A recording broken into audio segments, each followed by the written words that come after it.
Welcome, ladies and gentlemen, into the AEL University Elite Series of CSGO. My name is CK, and with the lovely Matsy. How are you doing, my dude? Hello, Richard. I'm doing fantastic. It's a pleasure to be here this evening, and I'm so excited for more University League games because we've had a banger season so far, and I can't wait to see what's in store tonight as well. Yeah, absolutely. It's going to be a beautiful night, but before we do go back in, as always, we got to, of course, thank the sponsors that makes this show absolutely happen. Matsy, please take us away. Thank you so much, Richard. Couldn't have done it without it. Let's get into it right now. To start things off, big shout out to Predator Gaming, the gaming PC partner who provide high-end gaming-focused PC solutions in both the laptop and desktop formats powered by Intel. Next up, it's AOC Monitors, the gaming monitor partner who provide best-in-class monitor solutions for gaming and all other needs. So a big shout out to AOC there. And next up, it is Indomie, the noodle partner. Made with high-quality flour, selected ingredients, and spices, a plate of Indomie mee goreng will certainly brighten up your day. Try any one of the flavors available today from your local grocer or at indomie.com.au. And next up, it is Game on Cancer, the charity of choice for the AEL who fund much-needed cancer research projects. If you'd like to donate, please head to the AEL's Tiltify campaign page and you can suss it out in the QR code below. Thank you so much for running us that one through, Matsy. And let's just get this one started, because from the last week we had a lot of different kind of plays, a lot of players, a lot of rankings had to be readjusted. And so looking at the current standings, you do have RMIT still undefeated, still on that #1 spot, going week after week, very, very strong, coming by right after with UTS, URM, Monash, and then UNSW, Swinburne, and the two unis without a win still is USYD and Adelaide University. I believe they're also going to be versing each other tonight. So coming up at the schedule here, 6 p.m. UNSW versus Swinburne, and then followed by the two unis to pick up the first win, USYD or Adelaide University, and the RMIT and Monash and URM against UTS. It's going to be pretty interesting to, obviously finally get at least one of the unis that's currently on the ranking bottom to get their first win. It's one of those things that I'm not sure who is going to be taking it, but Matsy, what do you think so far?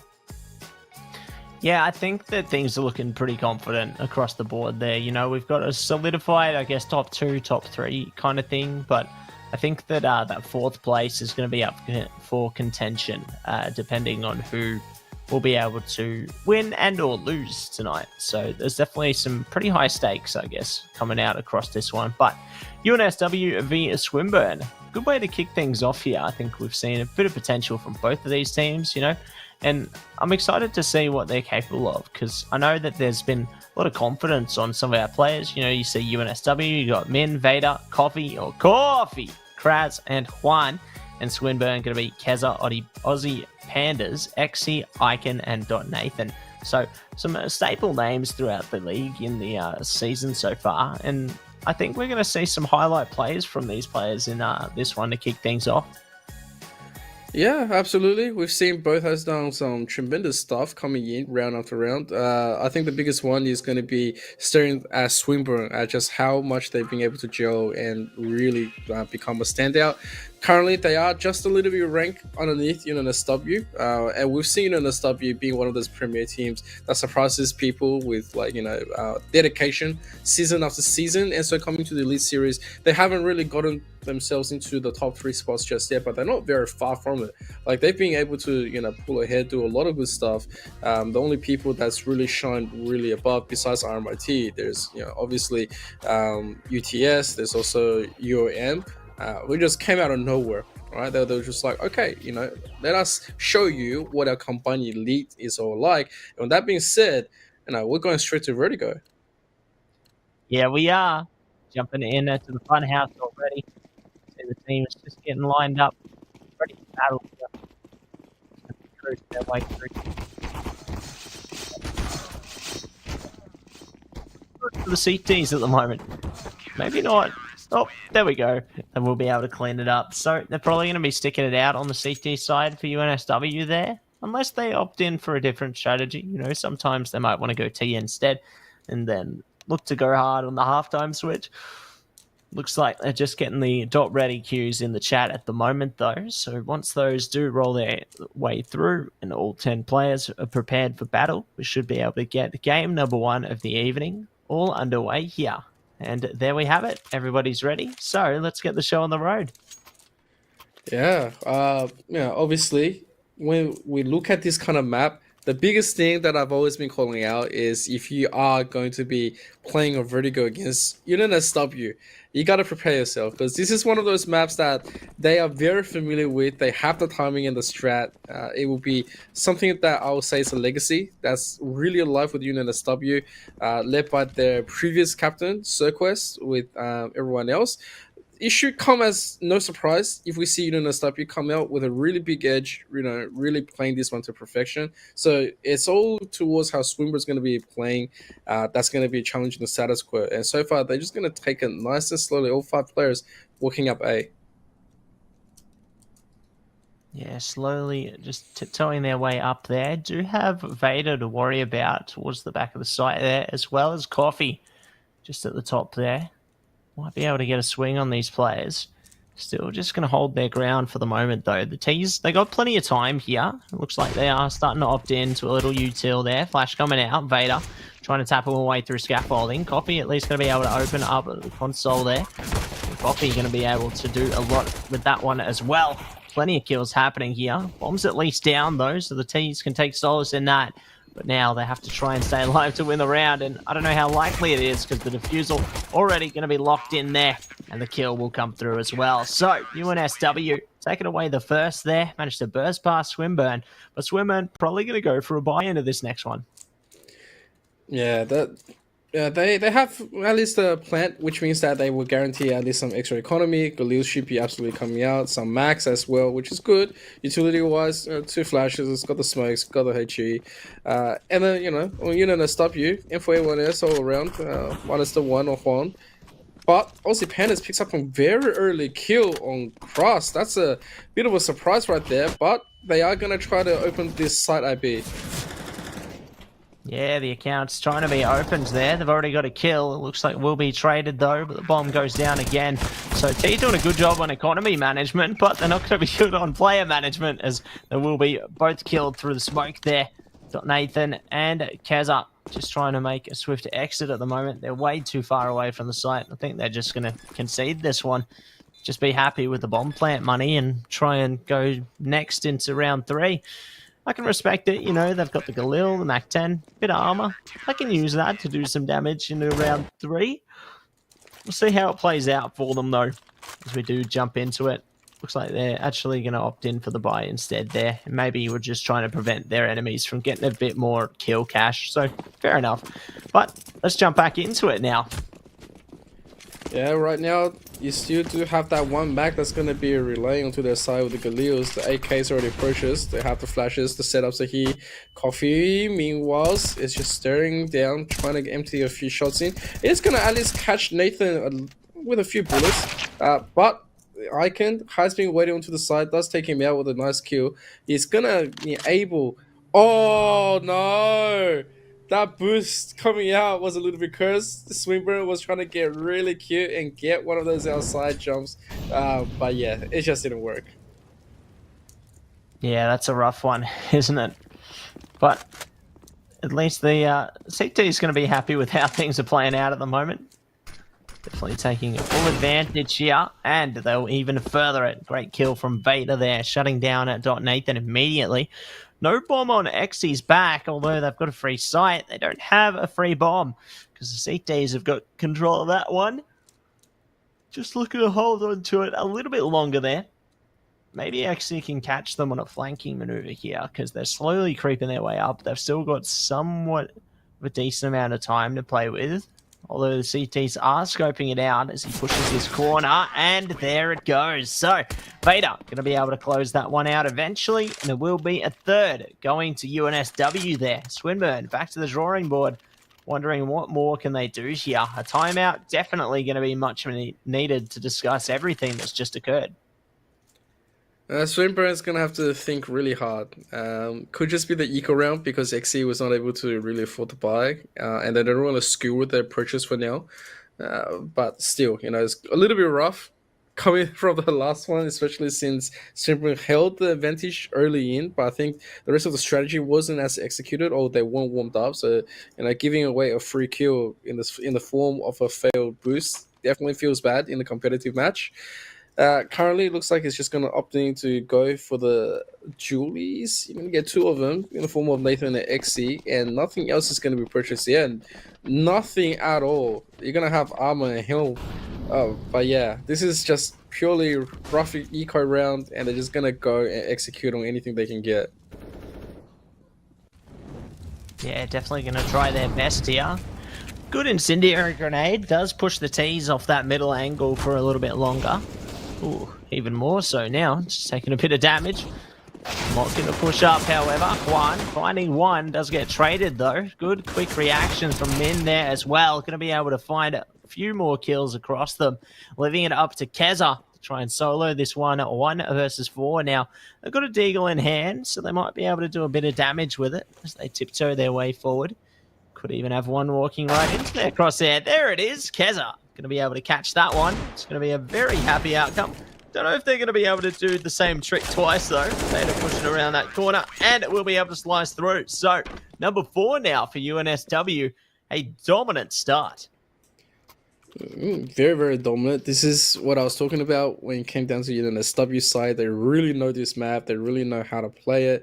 I would say their synergy is probably one of the best when it comes to Vertigo. But yeah, here we go, Swinburne. They are going to pick up the AKs and the AWPs. Cross, meanwhile, is going to be backed up here at least with his teammate trying to defend that B. And you can see most of Swinburne, they're reacting to this. Lots of aggression has been thwarted apart. And look how far they are pushing in. They are trying to do everything they can to disable UNSW. They don't really care. I mean, Coffee is down, but they're getting a lot of info off this one play.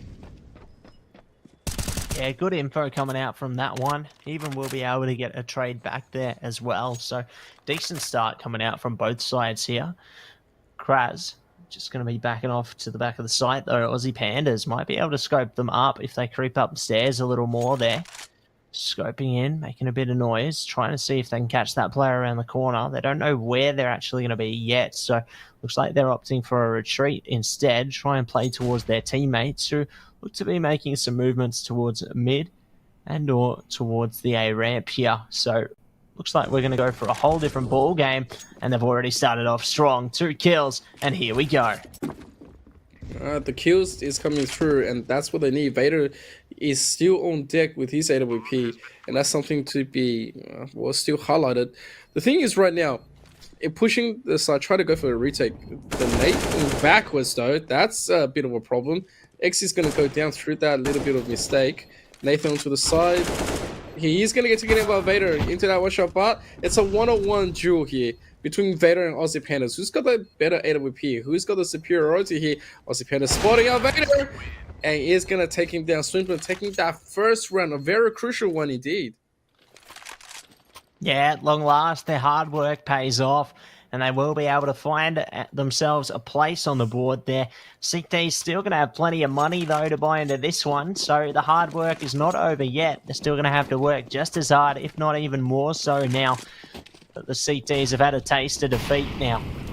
Looks like they are going to be able to isolate the B site early on too. So good to stop any early brushes from the T's and allow the C T's to set up. You'd think that. Well, Dot Nathan thinks otherwise, as they've found an opening kill on the Coffee and already take that player advantage, swinging towards Swinburne here. Coffee being taken down first 2 rounds in a row. It's kind of a problem right now for UNSW. It means that the early aggression coming in is being completely thwarted, and Coffee doesn't really have a leg to stand on. Might need a little bit of backup into the future round. At the same time, though, Swinburne trying to just look for at least a little bit of a cheeky tap. Doesn't really get anything out just yet. Cross and Vader, they're going to be just fine. Well, Cross and Ming is going to be fine. Looking out to the side, trying to find at least anything else. Keza, meanwhile, is going to jump up, pop his head, and it's going to confirm for the side of UNSW that they're here to at least for the play. Juan is gone. That means the back is going to be cut off as well, and UNSW has to start fighting for their life. Yeah, really going to have to try and push for their lives here. See if they can hold on just a little bit longer. Looks like the T's have opted to actually switch it up, though. Go towards Vader instead. Vader does get a nice catch onto 1. 3 or 4 more players, though, pushing. Could be a bit of a challenge. They get another one. Good to opt for a retreat there. Might even line up a third. It's all looking wonderful for Vader. Just singling them out one after the other. Smoking off the bomb as well. Might have actually hindered themselves with that one, but time ticking here. The T's either need to get a move on or otherwise time's up. Snap back to reality. The round's over, and it looks like that's going to be the case this time. Not going to go for it at all, and that will be UNSW taking number 5. Well played by Vader, single-handedly just recovering the round for their team. That's him, Vader finally coming alive, and with that AWP, he needed that revenge, so he got it in the form of stopping all of Swinburne in that attack. But it was very surprising move. Swinburne should have at least invested the player to at least go and plant the bomb instead of going and try to disable that AWP. Like, surely the extra objective to guarantee yourself at least a threat on the map is going to be the #1 priority. But because they didn't do it, UNSW was able to punish them effectively. And now this is a little bit of a more rougher buy coming in. The AWP is still being saved. The 2 AKs, UMP, and a Nagiv coming in from Nathan. I mean, we've seen Swinburne buy all sorts of guns. The varieties are always going to coming through. But yeah, UNSW in a little bit of advantage here. XE, I think he is going to be okay with, like, right now. At least with Aussie Panda all the way onto the other side and Icon around. Trying to check B to make sure that Ming's not going to be coming, and the rest of Swinburne is just looking for an angle. Yeah, the angle might be favourable, as it will be for both sides. Good openings there. Does favour the Swinburne side a little bit more, though. Icon on a bit of a tear at the moment. Maybe even going for 3 here. Swinging around the corner. Teammate in the hand. And it does work out. Trades coming out left, right, and centre. CT's evening up the score 2 for 2 now. Teams pacing their way up to the A site, though. Good isolation with the molly as well. Kraz trying to see if he can get something going with a smoke there. Min good to flank behind them, however. This could work out really wonderfully if they can just get the right angle here. Kraz going down, though. Does leave the T's painfully aware. And Min not going to be patient at all. Goes straight for it. Smoke going down as well here. Maybe trying to bait out that bomb defusal. Could even stick it here. Oh, they're going to do it. Keza doesn't know. Keza's chucking a nade in. It's not going to be enough. The defusal comes out. Keza gets the nade and the kill there, but it's just too little too late. Oh, that timing did not work out. It looked like Keza did everything right, but it was just a fraction too late. And so a heartbreak comes out from them, despite having everything already being nailed to the ground. And Swinburne, it's got to be very disappointed, kicking themselves in that last one. And now extra buy does come in, but it's going to be fine. Swinburne is happy to keep on playing, but that's so rough to be staring at, and they have to think exactly how much more that they need to accomplish. UNSW is just stacking in win after win. Obviously, the bank is not doing so well. If they lose this one, they're going to be obviously reset onto the eco. But it's just, oh, Vader with a rare miss right there, going for that little bit of a play, Vader. gonna be the trade, but it's gonna be in his favor. Yeah, working out quite nicely at the moment. We'll see if they can keep a hold of that, though. Coffee does actually catch them there, but not going to be able to catch the kill. Not Nathan falling through. Does get their team onto the side, swinging for more. Vader going to be ready, though. Shuts them down just as quick.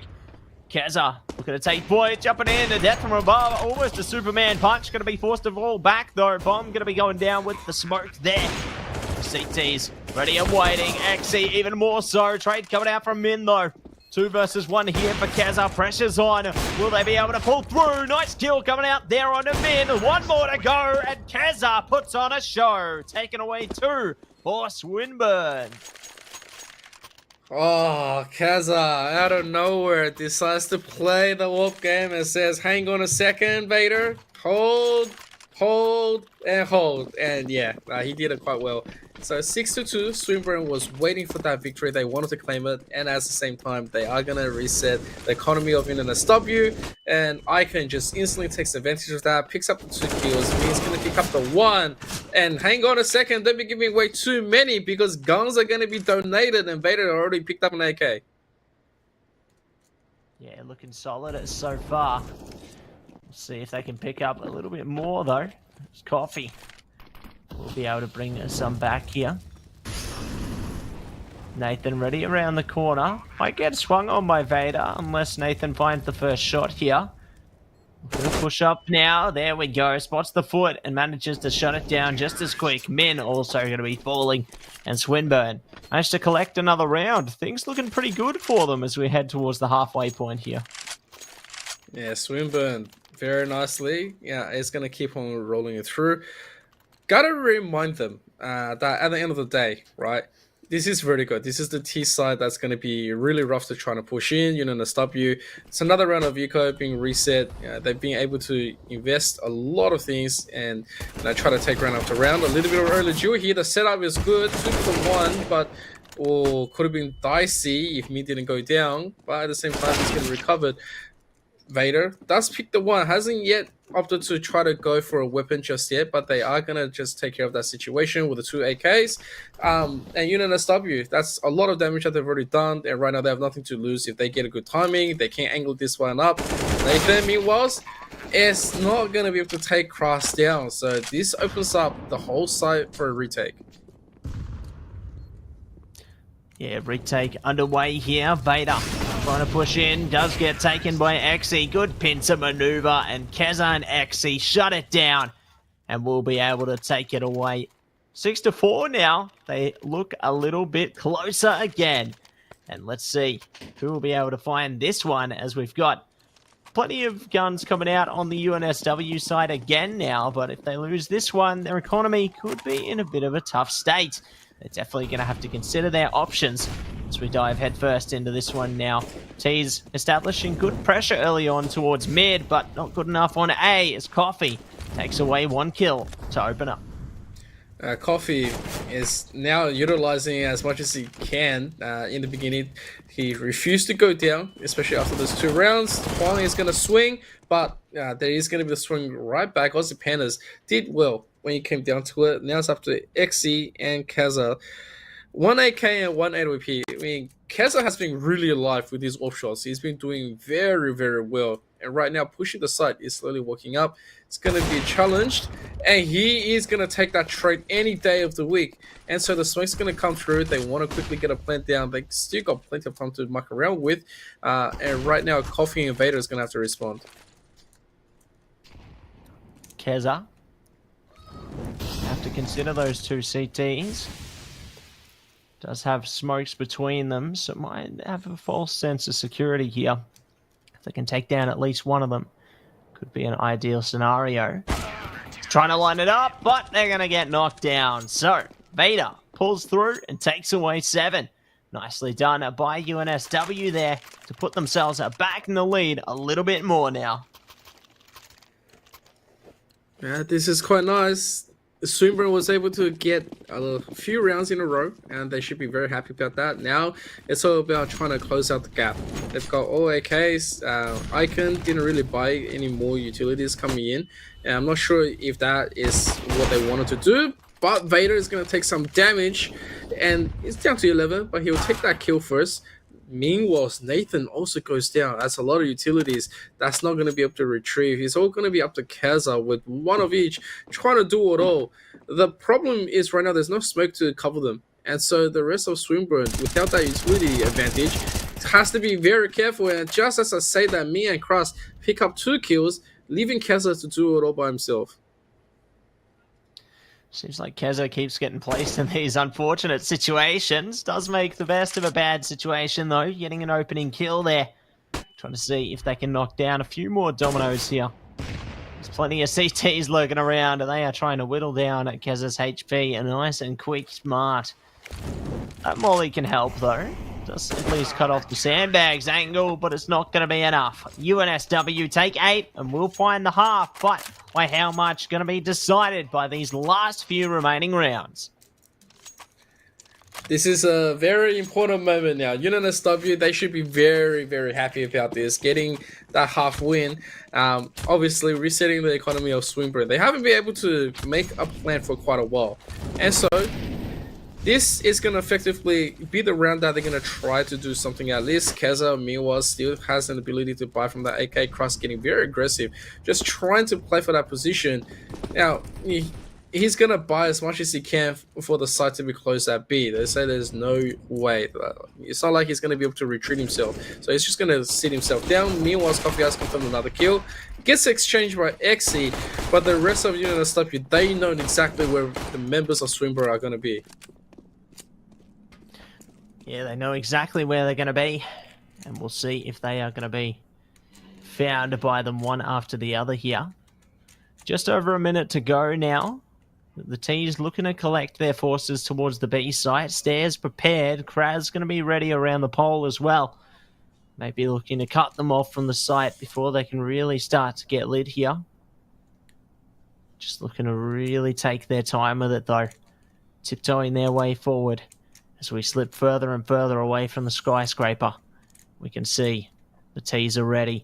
Haven't spotted any CTs yet. Kraz is ready to swing. Their teammate could get first contact. They do.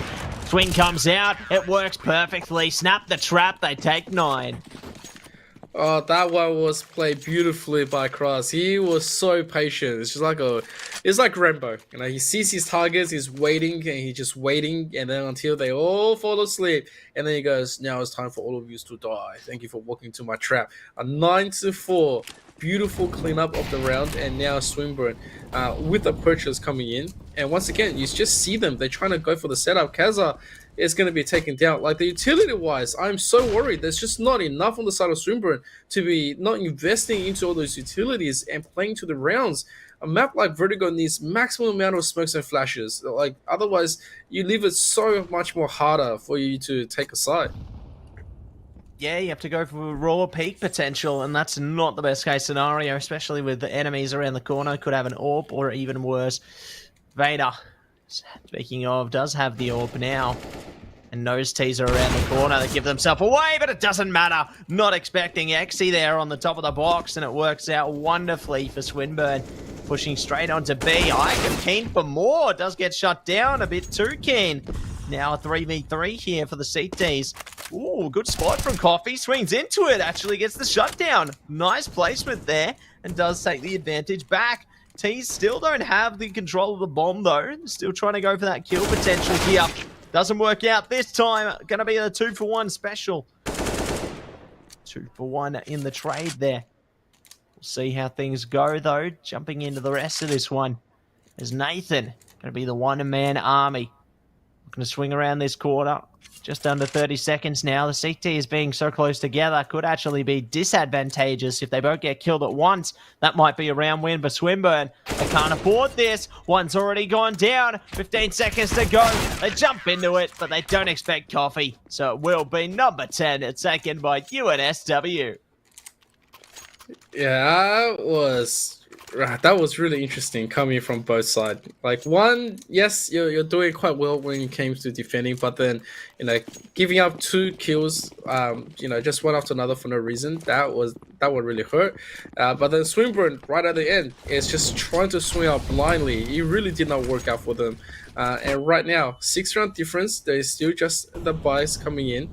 And you can see the level of utility was from Swinburne is still not enough coming in.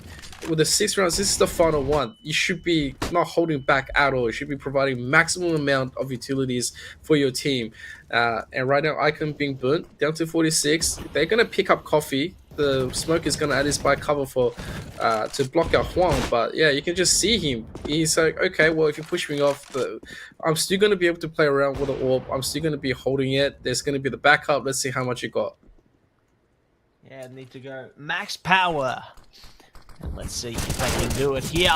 Brad's going to be able to react. Good 1-for-1 trade there. Does work out more for the CTs now, as they find plenty work with their AWPs and take it all the way down to XE.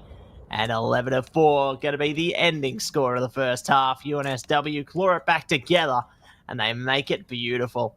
Great stuff coming out from them to keep the reins in their favour in the first half there. We definitely saw some signs of hope from Swinburne, though, when they managed to get a few rounds here and there. But ultimately, that little spark, unfortunately, didn't go into a full-blown flame. We'll see if they can find the incineration heading into this next one.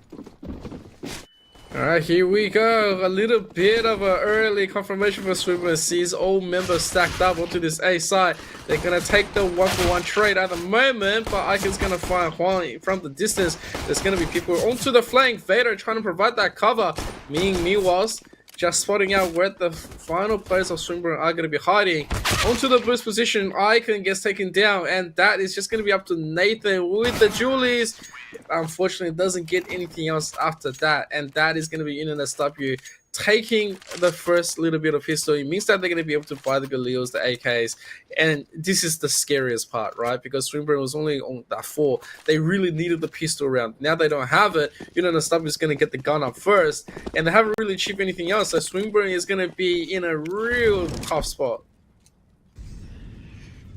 Yeah, gonna be a big, rough one there. Might need to call Sonic to go fast, who knows? But looks like they are gonna be going fast into this round. Kraz, good to tear through multiple players, but the CT's gonna be happy to get a gun out of that exchange at least. They've got the Galil in their hands now. Maybe could even pick something else up as well. Let's see how it all plays out though, as Vader does find a 1, leaving it all up to XC. And XC will fall. So 13 now for UNSW. And let's see if they can continue. Alright, Swinburne. Time to invest, spend all your money.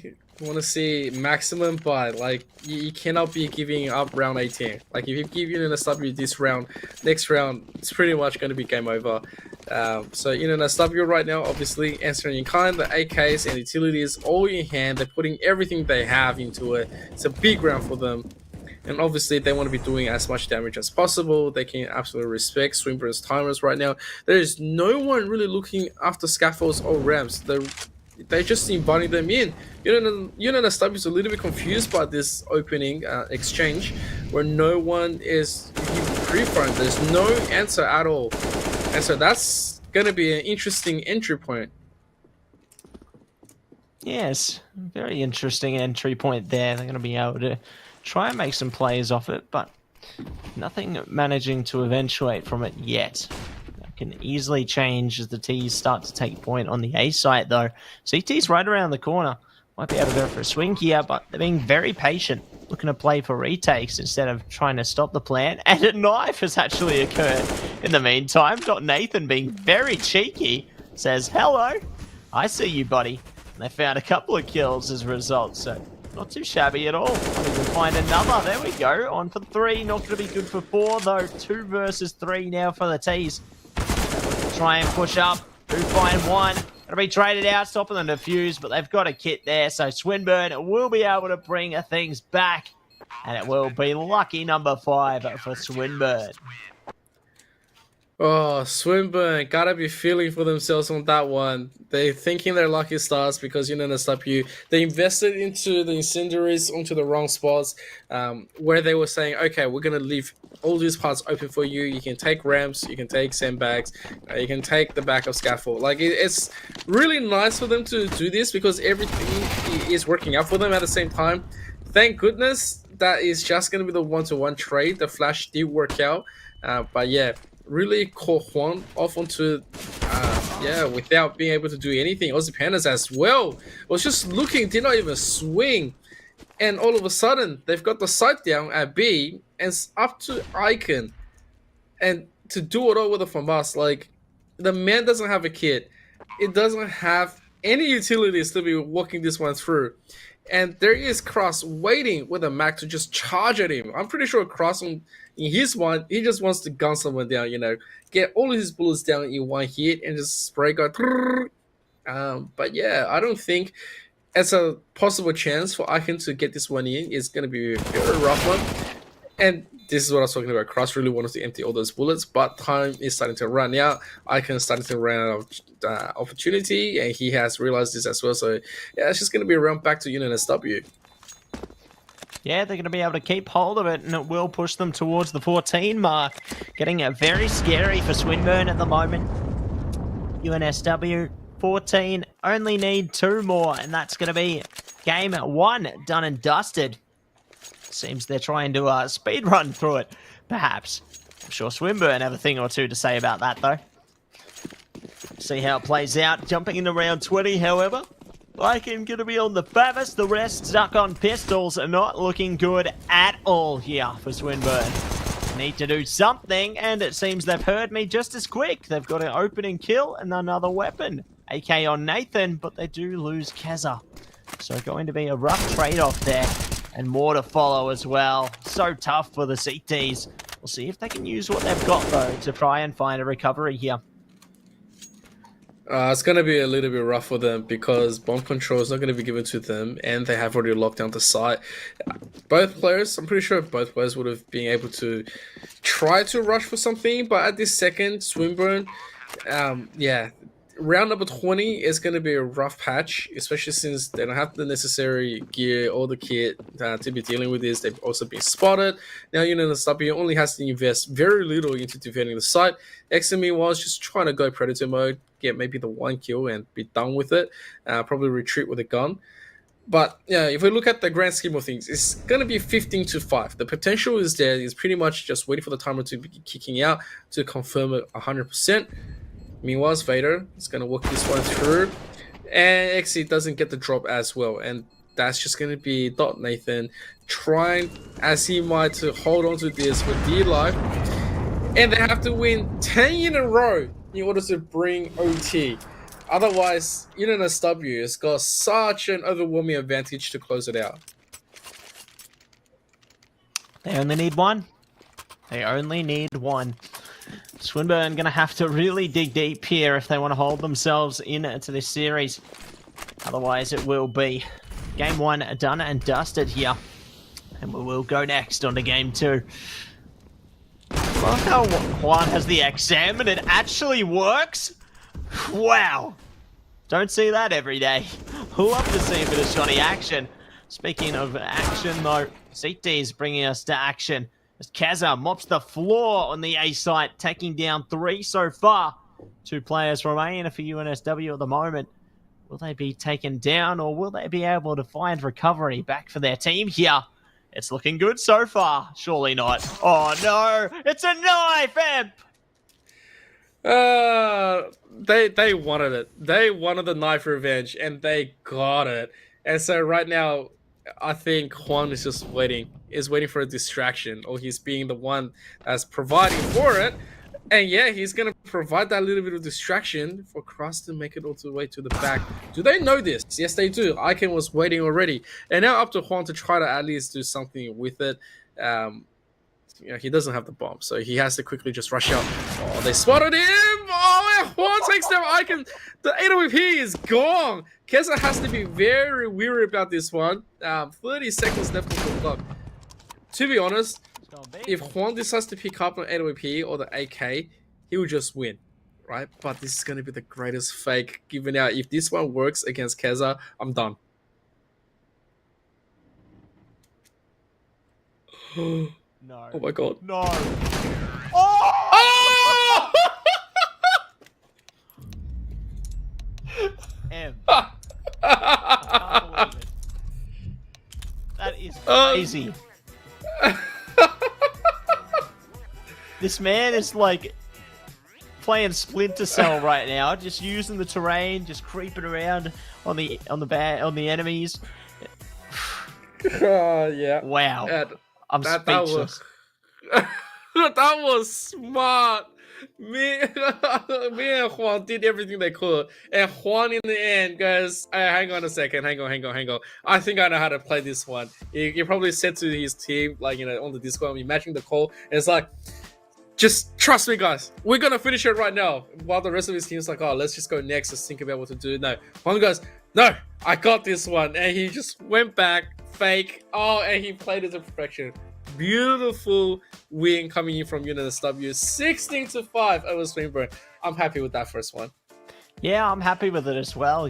We definitely had a bit of prominence from UNSW early on. It was great to see that Swinburne were able to bring themselves back a little bit in that first half. We saw them take 4 rounds. It looked good. It looked promising. But then the second half, obviously, they were only able to take 1. So definitely a very rough map for them on the map of Vertigo there. It's really unfortunate that, they got pushed into that one. But that's just the way the cookie crumbles sometimes. And UNSW definitely finding heaps of confidence on that one, and were able to take it away 16-5 in the end. So big shout out to UNSW for taking it away, and big shout out to Swinburne. They definitely did their very best. And, even if the scoreline is 16-5, they definitely did a great job.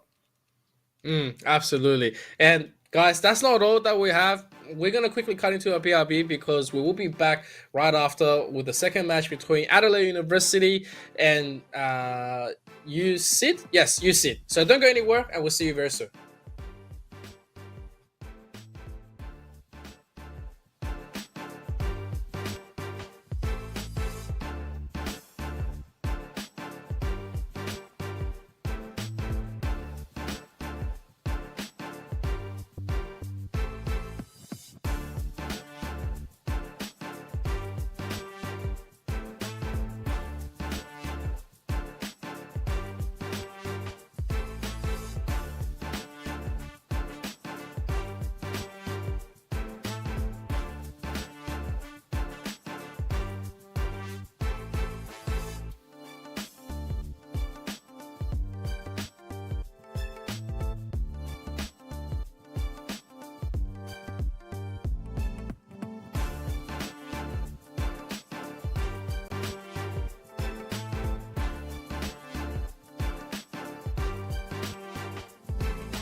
Ladies and gentlemen, welcome back to the AEL University Elite Series of CSGO. My name is ZK, and once again with Matty. Right now we have the second series of the match. Matty, talk us through it. Yeah, let's go through it right now. We've obviously got our second match of the day. It's definitely not going to be that one. I hope we're not doing a repeat. Our first series was pretty good, you know. We had a pretty good series, if you ask me, yeah, bro. But no. We've got another series on its way. It's going to be Paradiso versus Ricky's Chicken. So definitely keen to get this one underway. We've got a lot of fun and a lot of good stuff on its way. You said going to be Sailor, Genesix, Leon, Aero, Paradiso, and it's going to be Adelaide with Ordinatus, Exo, Darchi, The Pleasant Doctor, Shug, and Ricky's Chicken. Wonder what happens when he becomes unpleasant. Maybe the enemies get taken out. Who knows? The Pleasant Doctor will put on one of those crow masks. Yeah. And just be like, the Plague it's Doctor time. mask. Yeah.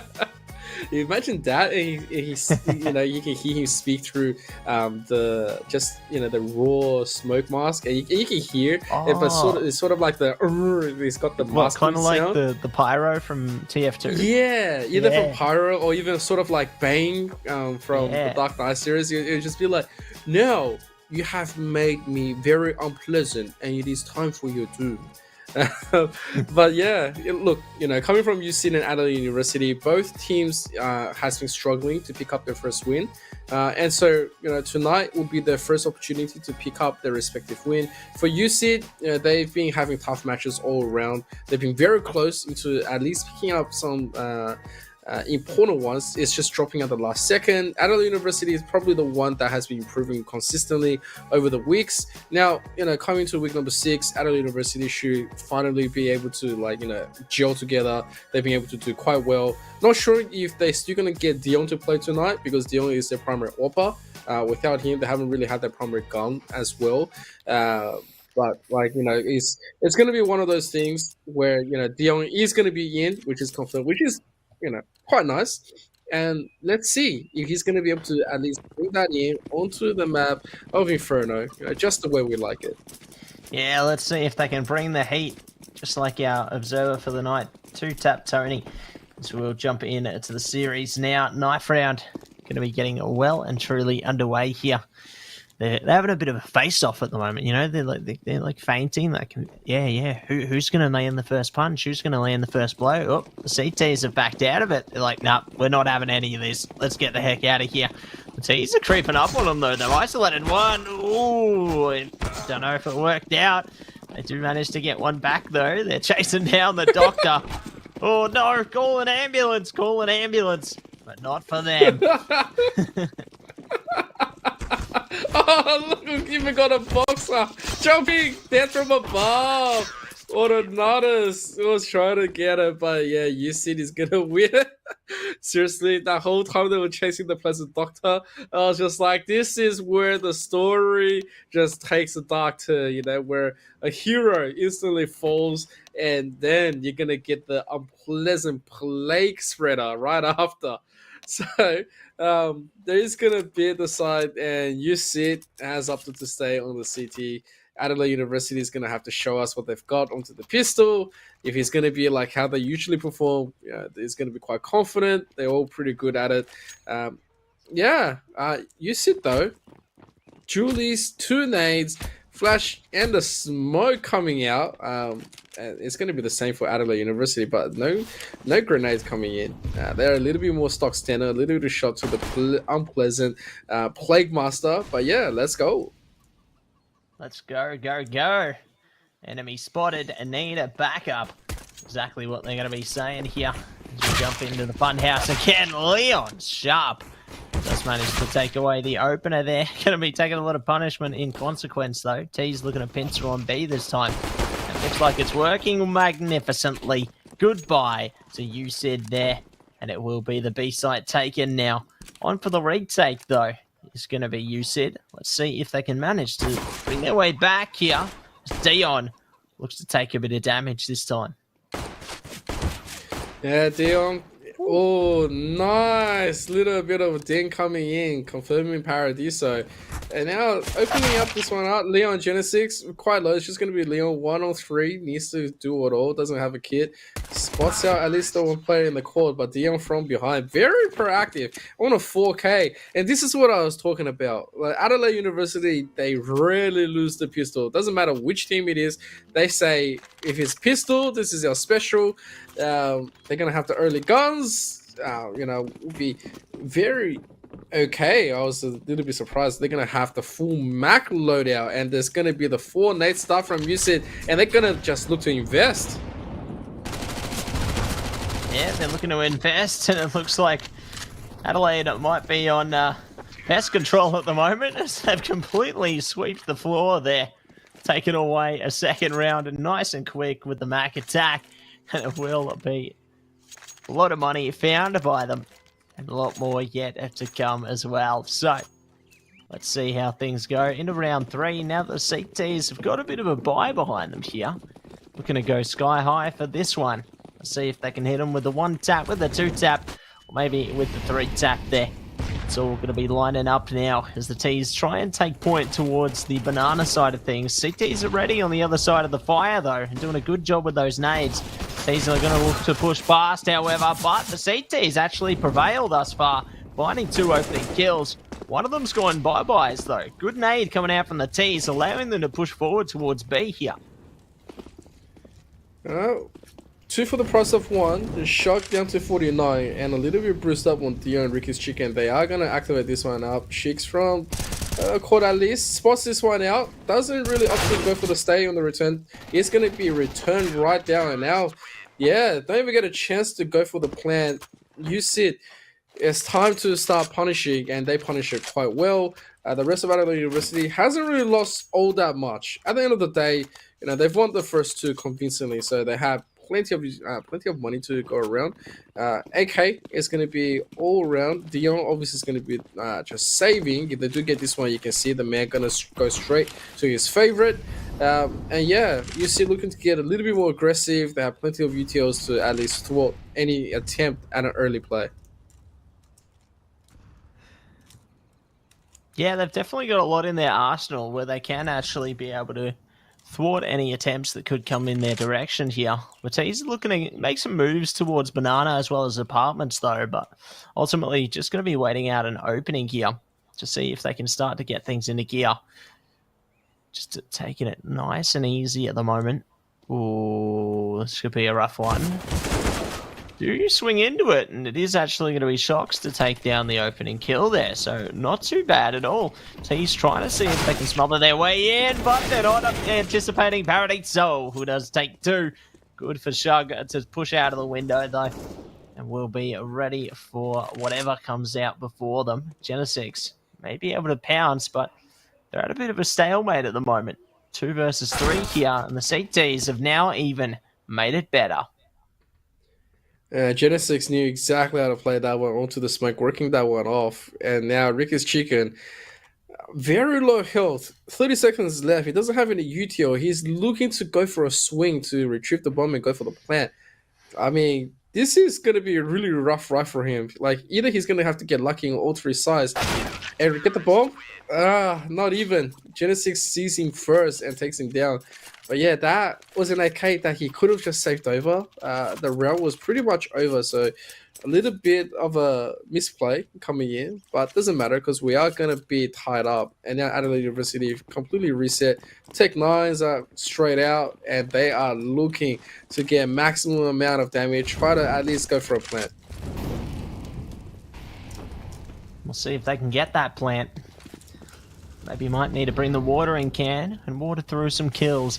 Will be Leon to open things up this time, though. Getting a little damage to Ricky as well through the smoke there. The T's going to be pushing up Diggity, though, facing off with the rest of the CTs on site. Do actually catch a kill in the meantime as well, so not too shabby at all from the T's here. Might even be able to take down Leon. Bomb plant going to be in order, though. Luckily, they just made that quick decision there to go straight for it. You know, they knew the round was potentially lost. They get the plant down, bring their team a little bit of extra cash in around 6. So even if they lose here, they at least give themselves a bit more incentive coming into the next round instead. So good thinking there from them. And not feeling too bad for it, especially when, you know, all of you decide to buy Tech 9. You're pretty much saying, you know, to everyone else that we want the plan. If we don't get the plan, you know, this is going to be the biggest investment loss that we're going to be able to get. But with that being said, you know, they were very successful at it. Took a few kills here and there as well. And now with a buy, a very competent buy as well. Just looking to take the point, waiting for the smoke to at least go through to dissipate. All 5 members looking through mid, trying to at least find it. I don't think with the way that they're setting up, it's enough just yet. But that smoke is going to be able to help for at least the entry, pushes off bracket, and the rest is going to make a slow play, waiting for the Incinerator to finish and jump into the A. Genesis already here waiting. Paradiso from the hole might just spot everything else. Gonna quickly pop up, but it's only good for the 1, and that is unfortunate. Yeah, unlucky this time.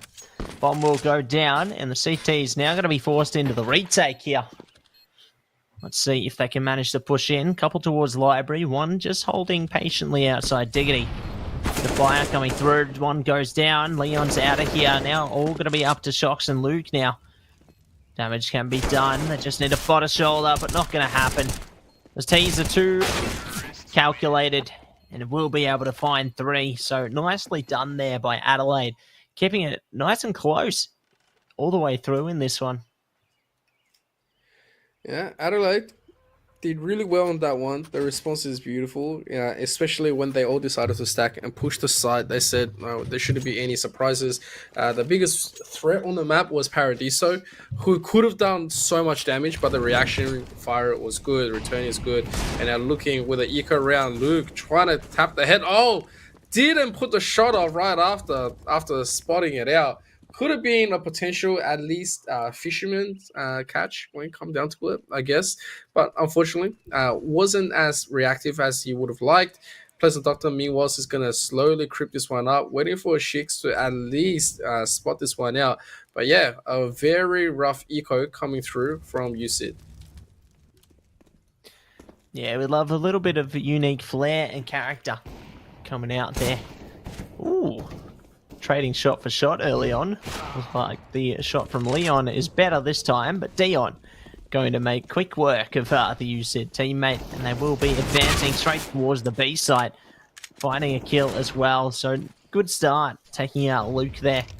Looking to see if they can take anyone else out with them as well, but in the meantime, Bomb going to go down. So well played by the T's to just push their way forward and not care about what's between them and the path they're trying to seek out here. CT is going to have a bit of pressure on them to try and deliver at least some kind of a result, though. Get a kill or 2 perhaps, and they're definitely getting close to them, but not able to get the killing blows as yet. Yeah, what they should be doing right now is just keep him there. Like most of Adelaide University, they've pretty much blown up. They just have to make him stay onto the side, and then they would have won because they will have to repurchase the weapon. And now with the exit frags, they should be very happy about it. If they were able to push in with Paradiso, I will say that they probably would have been able to keep Dion there as well to disable the AWP, not really giving him the chance to go back. But because they gave that little bit of extra breathing room for the side of Adelaide University, they were able to at least hold the guns back out. They keep the AWP. Obviously, they win the round. And now the early duel of Dion and Genesis is going to battle it out. Oh, Dion just jumps straight in, doesn't care. The man jumps first and then, yeah, pops Genesis. Yeah, Pop goes the player there. Layer after layer, it's going to be the CTs taking advantage this time. T's looking to restructure towards the B side though, but may look to reconsider. Still going to hold top banana, however. They've got a couple of CTs to worry about. One on site, the other towards CT spawn. Flash coming out now. Luke, pressure's on, gets shut down. All going to be up to Shocks now. Good shots through the smoke, but they go down, so it will be Adelaide taking control of the B side here, leaving the pressure on Leon to try and take something back when that smoke goes away. At least their teammate Paradiso are going to be trying to push up through Banana. Might be able to support each other if they can get at least a back kill on Banana. There it is. Paradiso may actually be able to go for a bit of a two-pronged approach here. Are they going to be able to at least try for this one? But the thing is, timing has to be perfect. They're starting to run out as well. And so, Ricky's Chicken hasn't really been thought just yet. There's going to be at least a block. They're good for the first one. Leon is defusing, but Ricky's Chicken takes him down. And Adelaide University is holding on to their lead right now, 5-3. They've shown improvement, and they're looking very hungry to take their first win. You can feel it in their veins right now. The way they are playing is that they are holding everything as much as they can. They have reset USYD's economy as well, so it's going to be another rough one coming in. And Adelaide University, this is looking fantastic. Yeah, really showing a lot of confidence so far. Already taken 5 rounds. On for a solid start. Could even be good for 6, depending on how this one goes. The CT's displaying a lot of confidence themselves into those pistols. Love to see it. 3v3 already.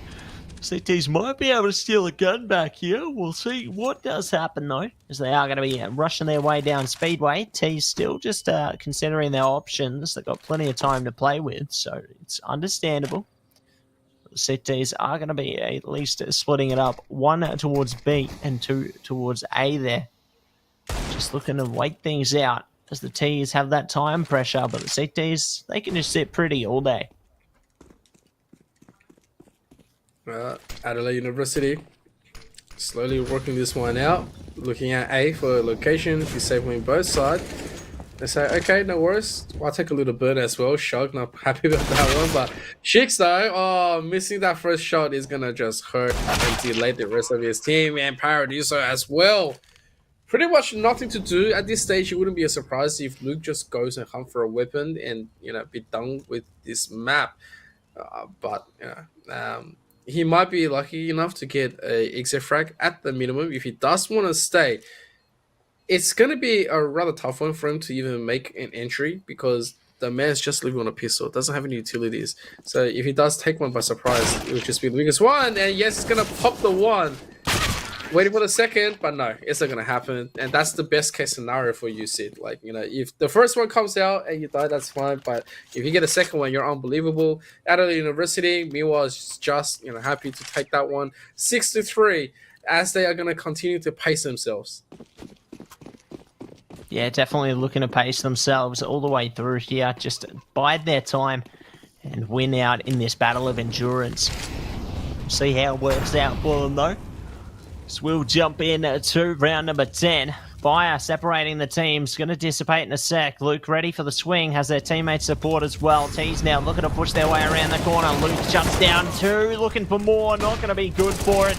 And it will be Shocks to at least recover in the end there. So a much needed opening for our CT side. And might even be furthered now. Ricky's Chicken looking to be taken out alive. But it will be Shug to at least support just in the right moment there, putting it now down to a 3v2. Right now, Shug looking to get the smoke out. Here's the little bit of disable that they were looking for. Paradiso, though, not completely smoked off. Sees this one, and it's also going to wallbang Ricky's chicken as well. You know, look, at the end of the day, they didn't really make themselves, scarce coming out. At a university, they said, okay, let's just try to get the site. They didn't walk it. They didn't think about it. At the same time, Paradiso had no idea that there was a person there.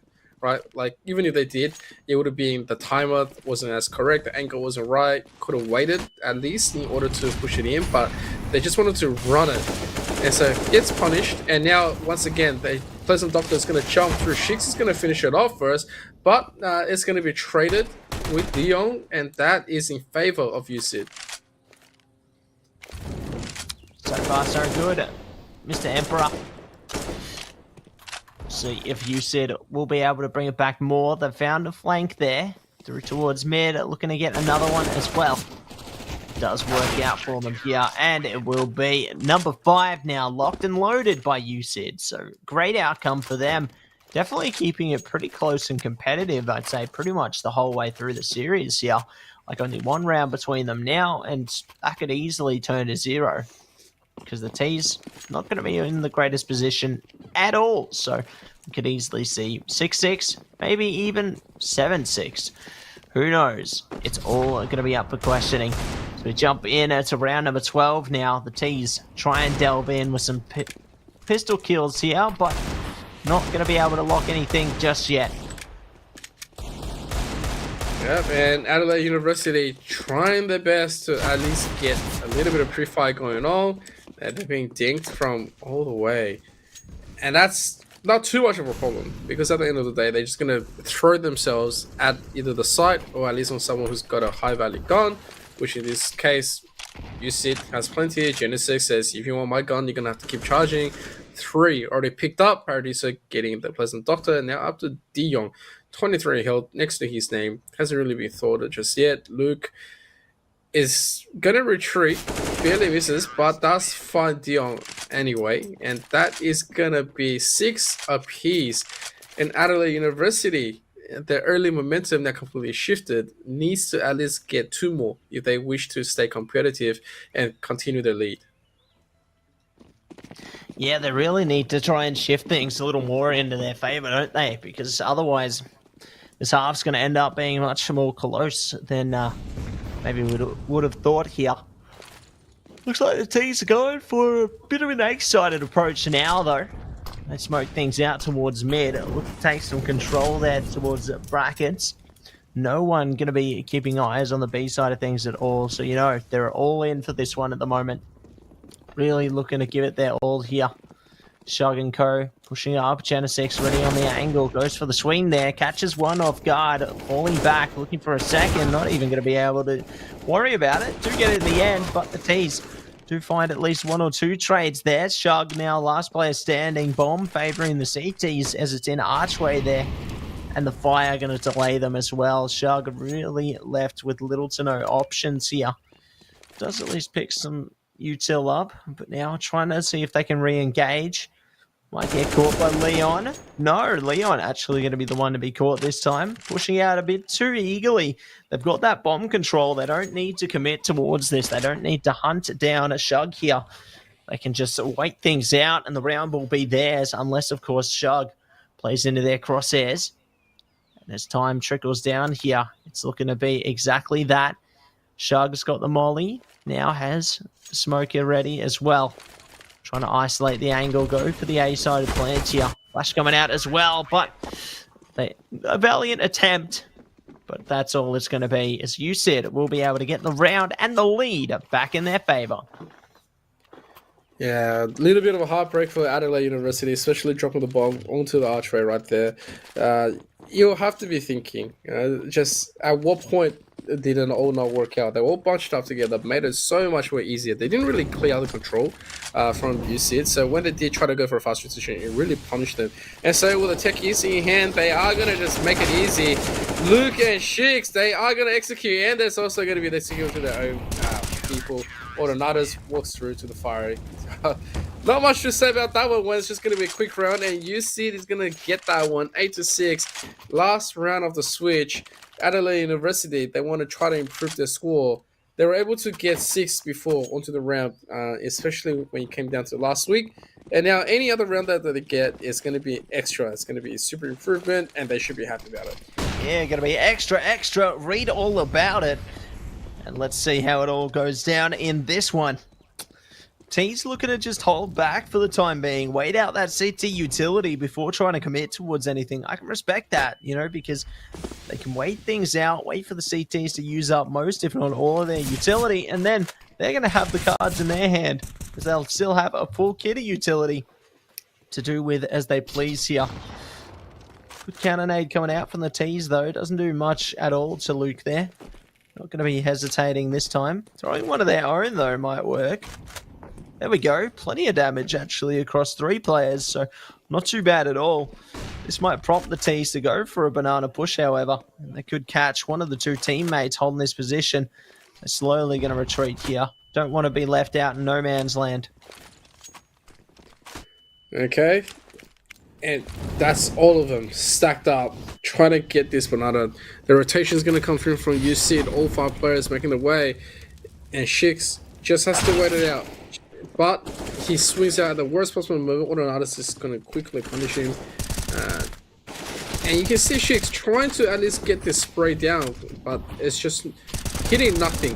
Genesis hasn't really provided the cover just yet, but that's going to be new, because Dion drops a bomb. Autonatas is also going to be dropping this one, but yeah, the return fire is good coming in from UC. They're doing everything they can in order to close it out. Smoke is going to be away, and Shix gets that first one, waiting for the second.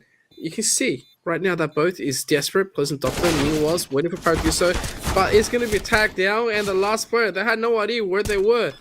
Just got to be going for it. Tagging is not faking. He is not faking, and Shug is going to take that one. 8-7 for the switch. Well. Nice and close there, Mr. ZK. This team's definitely eager to try and take it all the way to the edge here. Really pushing each other to their limits. Keen to see now that the sides are switched, though, whether this trend continues or whether we do see one team start to become a bit more dominant than the other as we dive back into the action now. USYD taking a good amount of control towards the T apartments and or towards second mid here, but the CTs, they're not biting. They're playing a very drawn back and patient pistol round, which gives USYD a lot of freedom to move around the map as they please, try and engage any kind of setup here. Yeah, they really are trying to get a little bit of a play, and Adelaide University, they're all too familiar with all of this setup. They said, you know, let's invest key crucial players to hold this one down. Shug, we've always seen him hold just top of banana when it comes down to playing this map. Meanwhile, the rest of USYD trying to take a more standardized approach. Luke is going to be the one to go for the swing. Just got to be waiting. There's going to be the flash investor. Leon just jumping. He is going to force them down. 2 quick kills going to be picked up. Bomb is going to be invested, and yeah, Ricky's Chicken also goes down in a 4-on-2 situation. Adelaide University looking to at least try to go for the retake. Luke takes the 1, reducing down to 2v3. But yeah, Smoke right in front of him. Pleasant Doctor needs to provide the backup. Yeah, needs backup, but sooner rather than later.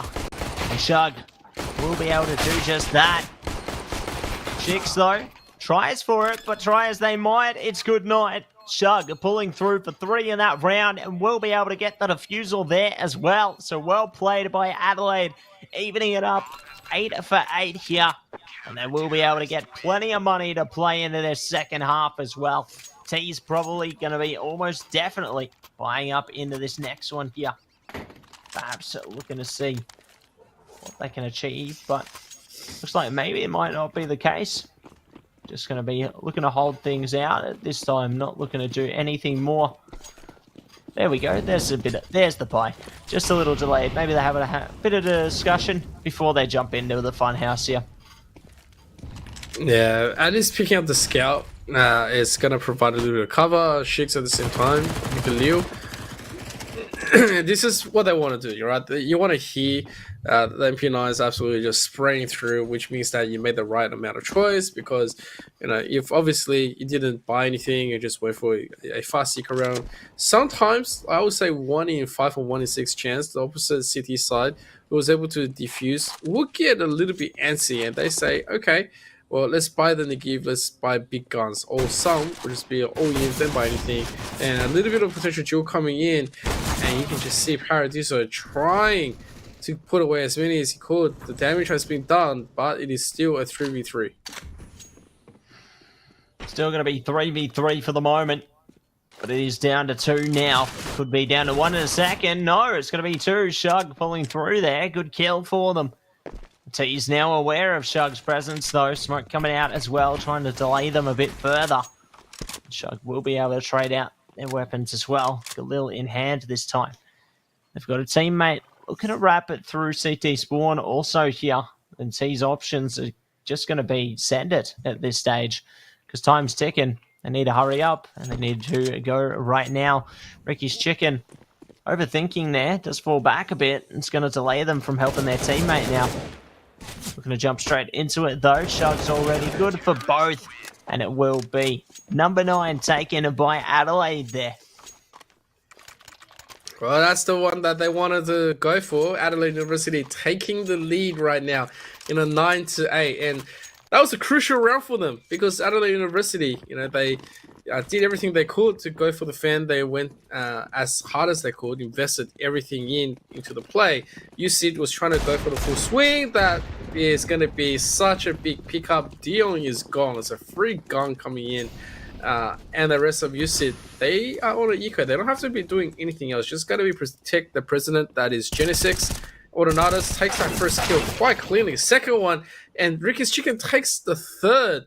So it's a 3v2. Genesix still has a chance to lose though, meaning to try to pop ahead, but Ricky's Chicken just too good at that stage, and Genesix, one man by himself, in such a bad situation. Bomb not in his hand. He needs the side, and it's just not happening. Not happening at all at this stage. Gonna be a tough one. We'll see if Genesix can find at least one more kill out of this one, though, but the odds are not looking to be good in their favor at all at the moment.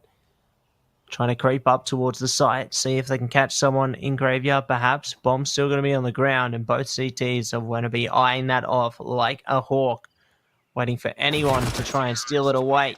There you go.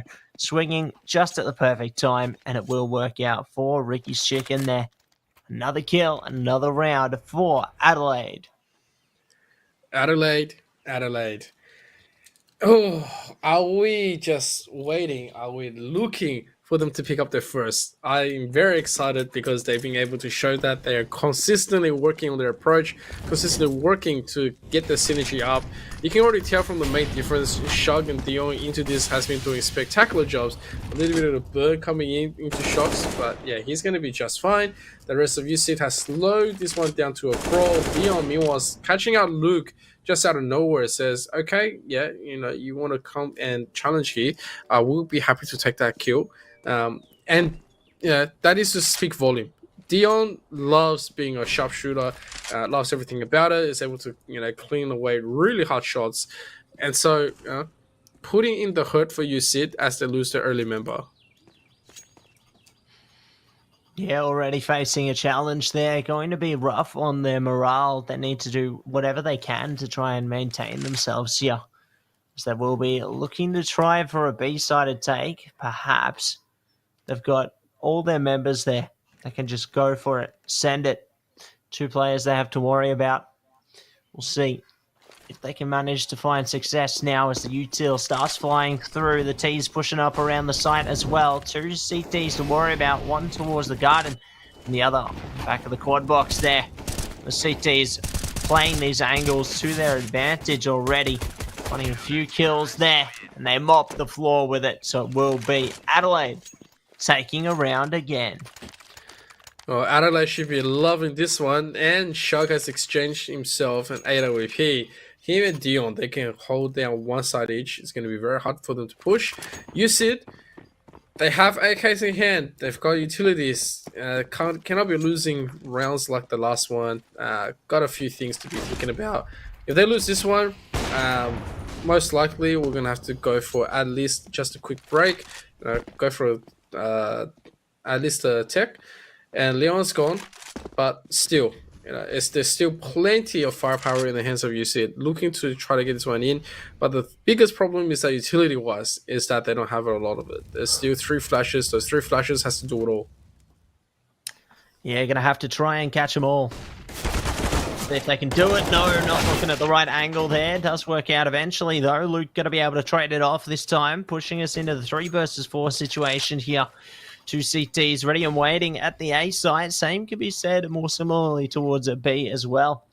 One of them in Shug is playing a bit of a rotator angle, just holding from Speedway, just in case anything could happen. They can easily swing their head around and save the B site or push up towards A. So good to keep that approach as a bit of a sensor on the map there.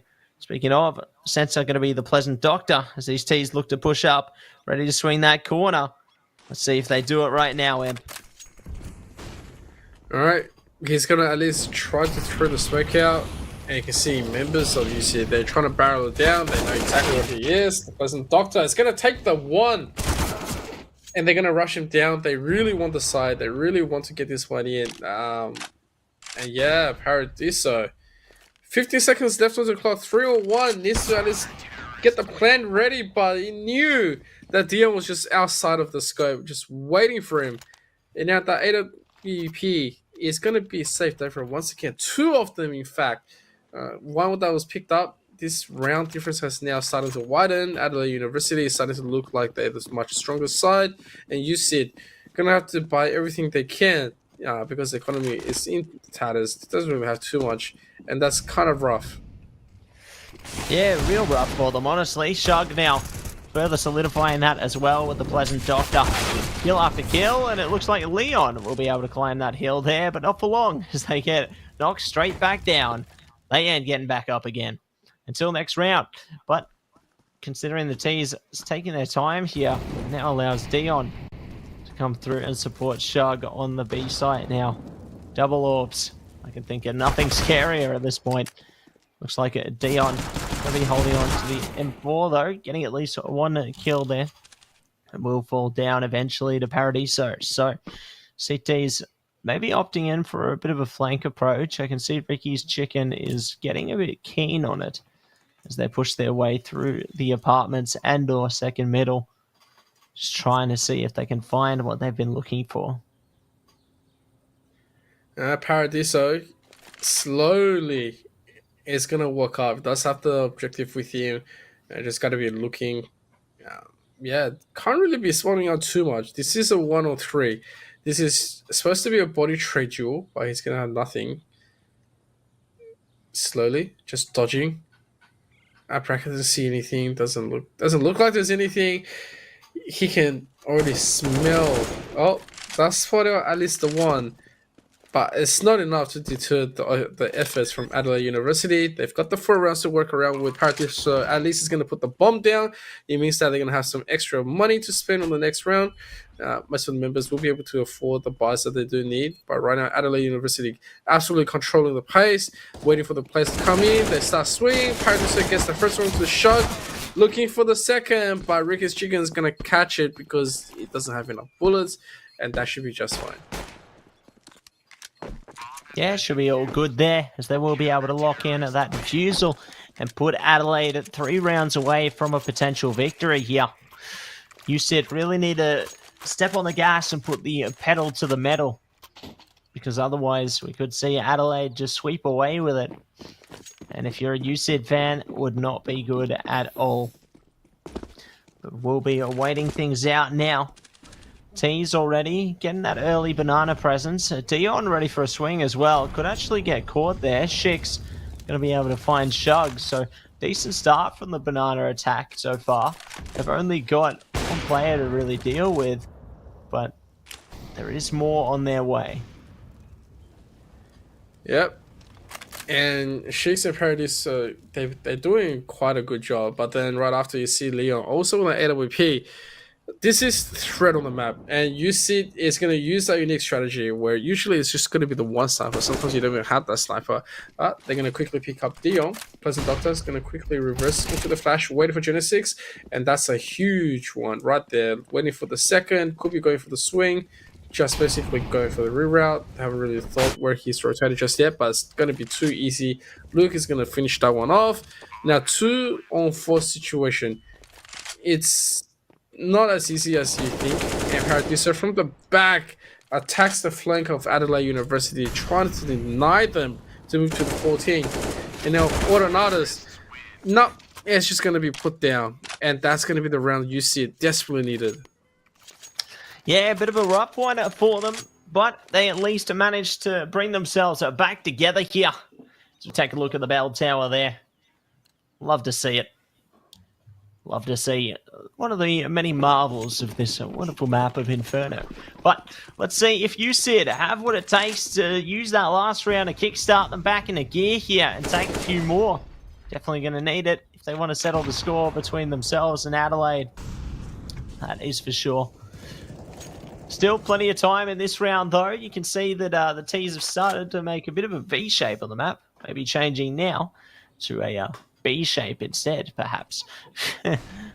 But they are starting to really make some movements through towards second mid there and all the apartments. So might be able to catch someone if they continue to distance themselves and press their way up through to balcony, perhaps. No one eager enough to jump into those dangerous angles yet, though. Here we go. Talking about them, Dion just dodging the flash, sees a lot of smoke. He's looking to charge this one up. Genesis is going to at least take the one. And, oh, Luke finds Dion. That's a huge kill right now. Looking at Ricky's chicken, going to be pushed out as well. Sees the molly. Now going to be waiting. It's going to be pushed on the side, and he is not going to be able to do that much. Pleasant Doctor meanwhile is being checked. He's looking to try to get an angle, trying to get an entry. There's going to be at least a flash, and Shaggy is gone. Up to only the Pleasant Doctor. The Pleasant Doctor, it's a rough one. The Pleasant Doctor is just going to wisely back away. That's, well, we wanted it, and USYD is going to give it to us. They're going to get their first double digit. And that should be pretty good. With only 3 rounds worth of difference, the rest of Adelaide University is probably feeling at least a little bit of heat on their back and saying that we can't sweat this one out. Let's see what else we can do. Yeah, they're really going to need to figure out a new game plan because it feels like USYD have started to get a handle on things and Adelaide are back on struggle street now. Need to do whatever they can to maintain their lead and are there for maybe even win out this game here. Otherwise, they could be stuck in quite the rough spot. Round number 24 now, though. CT's not looking to buy up much, if not anything at all. The only one keeping the gun there going to be the Pleasant Doctor. Shug and Dion and co. Looking to pick up some pistols themselves, so we'll see if they can make something of this situation, whether maybe the Pleasant Doctor can get a kill for their team, get a weapon back perhaps. Not looking good so far though, as Dion already has hit the deck, and more could soon follow. Yeah, 2 attacking AWPs come from USYD. Like, this is confidence overwhelming. It just says that I'm ready to start having these duels. They are going to quickly see the Pleasant Doctor as well. Not really going to be able to do anything else. And yeah, you got to be really thinking, like, what else am I going to be able to invest into this round without being super cost effective? Don't really want to be repurchasing anything else. It's huge. And USYD is loving every minute of this. The momentum has completely shifted. And they are the ones detecting the pace. USYD right now, working out the 3-round loss, is looking to save brackets. Yeah, here they go. Going to be pushing straight towards the A site. No one going to be there for them, though. CT's all over the B site. Shug at least does get a kill back, so they're going to be happy with that there. But not going to be able to find nothing, if not anything else. CT's going to be at least keeping those 2 weapons. and see what else lays in store for the round as they hide their way out here on the B side. All right, you see, very competitive right now. You're 11-13 at Adelaide University, looking to just save up the gun. They don't really want to be giving it over. They said we don't really have the money to deal with it. So could either just be a weapon drop onto the next round. And as we go into it, Adelaide University should probably call a timeout. Like, my word, if I was losing like, 2 or 3 in a row, if I don't call a timeout, then it just becomes worse and worse, right? You don't want your mentality to be sinking. You want it to reset. You want it to be fresh at all times. Adelaide University leading this one for the first time, properly, double digit, is leading a team. They don't want to be giving this one over. They want to take it all the way. They want that first win so much over USYD. And so, let's see if USYD is going to give it to them. Yeah, we'll certainly find out as the T's look to take some action towards Banana at the moment. Good to clear things out with the nades there. Just see if anyone's going to be posted up on the corner. Same could be said of the apartments as well, leaving Genesix just to hold out for the time being. No one peeking into one another whatsoever so far, and we're just stuck in this stalemate period where we wait out the utility that could be dropped and maybe even some kills to follow up as well. The the closest player, more rather, going to be Genesix at the moment. If they get spotted by anybody, it's going to end terribly, but don't think they're going to be spotted whatsoever. Oh, Ricky's chicken does at least hear a few things. He says, I better quickly go back into this one. Don't want to be overstaying, but Autonatus is going to find the kill. Shocks me was working through the smoke. He says, thank you very much. Needed that cover. And they are going to utilize it, right? They don't have any reason not to. And so by providing that little bit of smoke cover, Shocks was able to compare, at least that there's plenty of ways to attack the site. Now setting up for the smoke and the flash. Here we go, they're going back in. Pleasant Doctor, was jumps up a little bit more higher than usual. Didn't have to go all the way. They should have paid attention to something else right there, but at the same time, it's still going to be more kills going over, and Shocks is going to take the other. No. Oh, that is a huge miss. That could have won them the round, honestly. That would have been it. If they got that kill right there and stopped the bomb, then that would have been the round. That is so unfortunate for the side of Adelaide there. They're definitely going to be feeling it after that one, considering how far down the clock was run. But now USYD really getting in striking distance here. Only one round between them can easily even it up, 13 apiece here. And look to see if they can take their own lead towards the end of this one. Maybe in towards a victory. CTs are looking to opt for a very aggressive strat at the moment, though, pushing straight down T stairs, and they're in middle. Already lost pretty much all their members, and I think this will be round done and dusted, but definitely impressed with Ricky's chicken for managing to take down at least one player there. Didn't think any players would be going down on the T side, frankly, but hey, it all works out. Nice, quick and easy round, 13 apiece, and now the CT is going to be back on a bye. So let's see if they can shoot for the stars or whether USYD going to continue to shred things apart over and over again. Yeah, here we go. USYD catching up, tying it up. Adelaide University with the AWP. Oh, Dion barely going out of that one, but it's returning for the kill at the least. Genesix is gone. Like, the AWP, I'm all for it. But if you're going to have more than one AWP on the side of T, it means that there's two, either a really amazing offers or one plus a pretender or one plus, a jack of all trades. It's just, I don't really believe in just how much more power when it comes down to a push you can get. At least with, Shocks on the one AWP, if you go for a body-to-body trade, it's going to be good. But the on GT, he goes down, that's at least one gone. And the Pleasant Doctor decided to just run into the shot? What?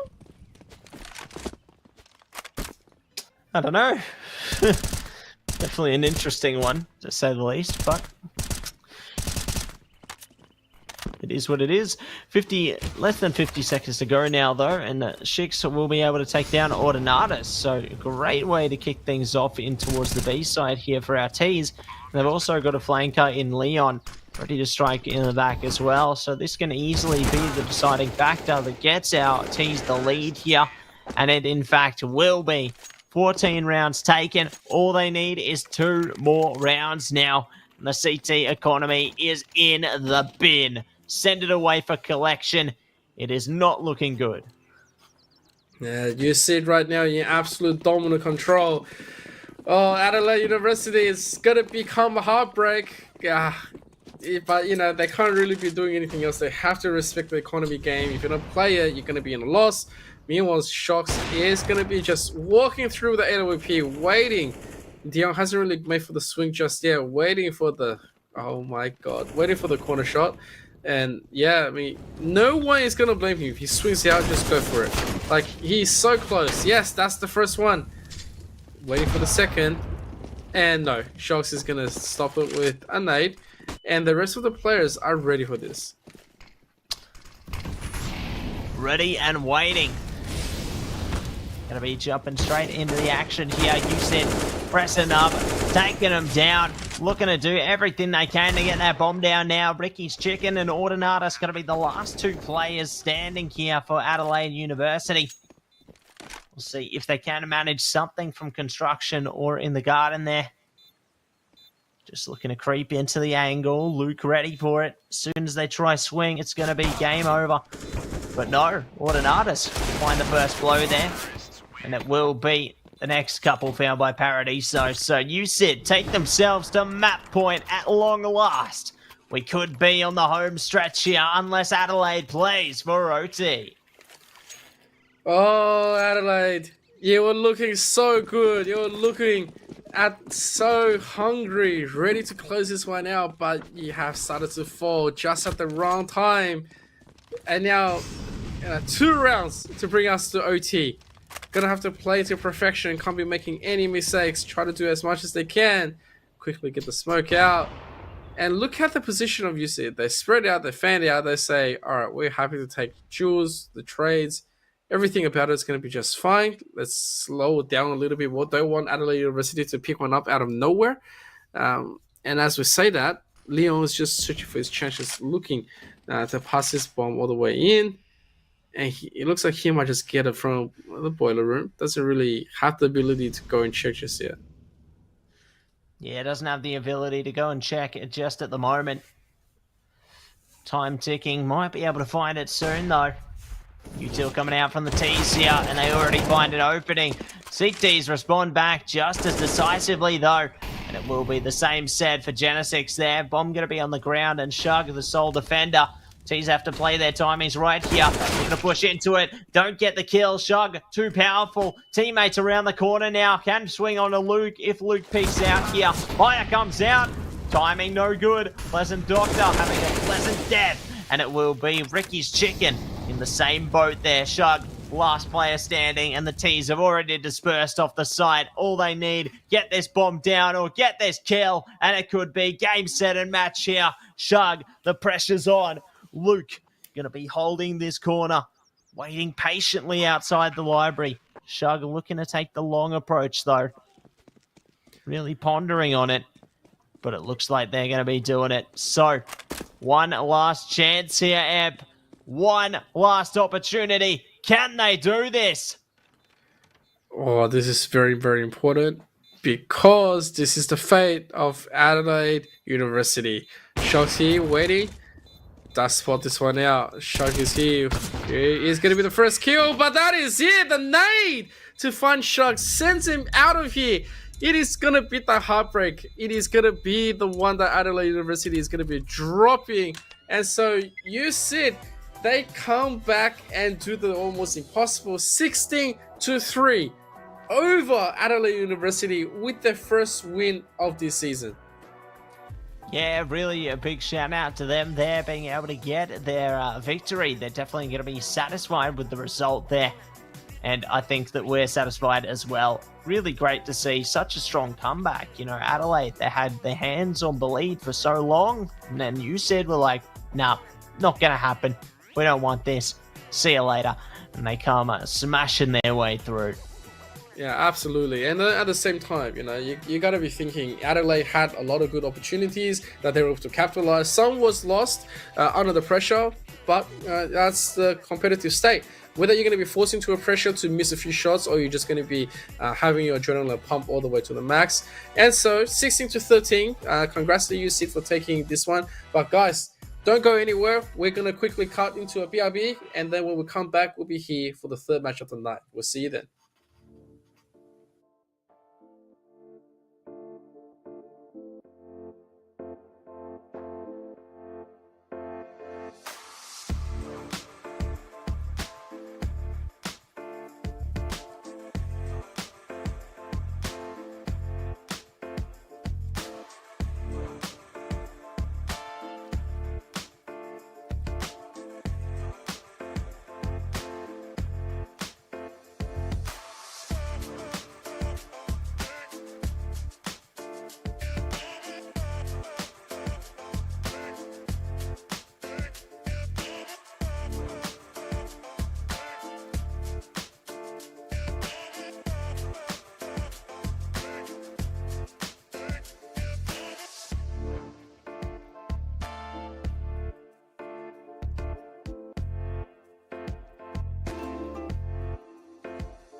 Ladies and gentlemen, welcome back to the AEL University Elite Series of CSGO. My name is InfantCK, and once again with Matty. Matty, let's talk about the last two matches that I went through. Like, what did you think about them?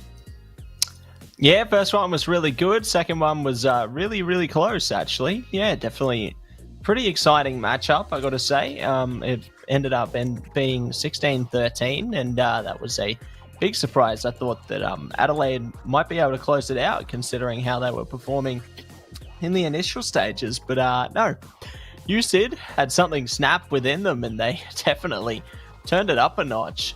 Absolutely. Yeah, they really did quite well for themselves, didn't they?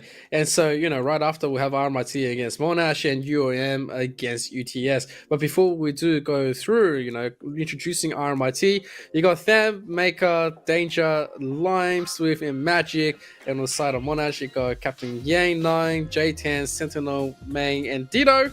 It's going to be quite good coming into this. And before we do really jump into it, once again, we do need to thank our sponsors for making all of this happen. Matsy, please take us through. Yeah, we do. Thanks, Richard. I'm going to do that right now. So, to start things off, a big shout out to Predator Gaming, the gaming PC partner who provide high-end gaming-focused PC solutions in both laptop and desktop formats, powered by Intel. Next up, it's AOC Monitors, the gaming and monitor partner who provide a best-in-class monitor solutions for gaming and all other needs. And next on the list, it is Indomie, the noodle partner. Made with high-quality flour, selected ingredients and spices, a plate of Indomie mee goreng will certainly brighten up your day. Try any one of the flavors available today from your local grocer or at indomie.com.au. Next up, it is Game on Cancer, the charity of choice for the AEL who fund much-needed cancer research projects. If you'd like to donate, please head to the AEL's Tiltify campaign page and check out the QR code below. Thank you very much for that one. And so, coming to tonight's match right now, we do have the veto. So, between RMIT and Monash. Monash bans away Overpass, then RMIT banning Inferno, and then followed by Anubis, Ancient, Nuke, Vertigo, and Mirage. And, once again, we're being looted of that possible one map Anubis. Come on. When are we going to get the one map Anubis? I'm still ready for it, Soon. Maybe. I can hear the game though. We are going to be on Mirage. So let's jump into the knife round here, Emp. Here we go. Yeah, here we go, as they're all going to quickly score off just the ramp entrance. And yep, J10 taking 3 away. And 4, in fact. And that's just going to be it. Monash, they're going to start deciding what they're going to start on. To be honest, most likely they will go for the switch. But if they do have a really good pocket pick, they won't. But it's still going to be that side. Monash says, we're going to start with CT. We're going to play into that percentage. And let's just quickly introduce it, right? Coming from RMIT, everyone that's playing, or even their reserve backup members, every one of them is just amazing. Very high-paced kind of pressure play. They don't really care about what kind of strategy that you have. They're probably the ones that says, oh, there is a trap. Let me just walk into it and see how much damage it does to me and see if you will survive the person that is me right after. And Monash now, not a bad team as well. They have plenty of power to be dueling. They've been proving themselves all the way through. Now they're on the CT side. Let's see how they fare against RMIT.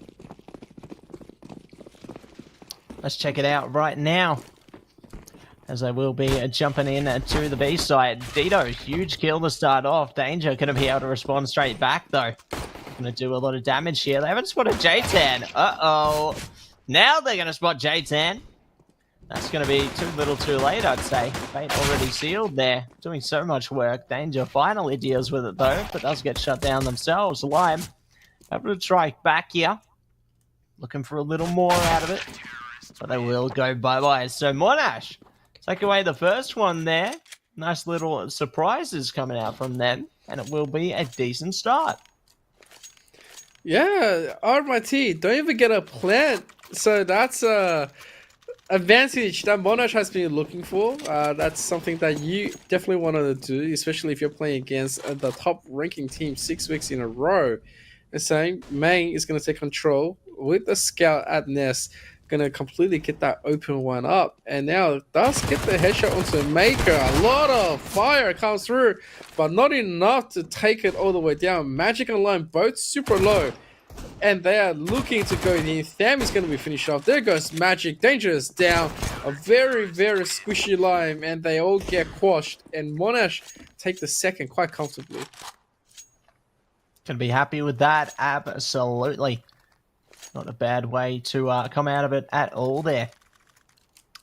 And they're going to be facing off RMIT with a full kit of weapons heading into the third now. Not too much util, but that's not going to be too worrisome at all. J-Tan going to be spotted though, almost taken out there actually. Smoking themselves off in connector.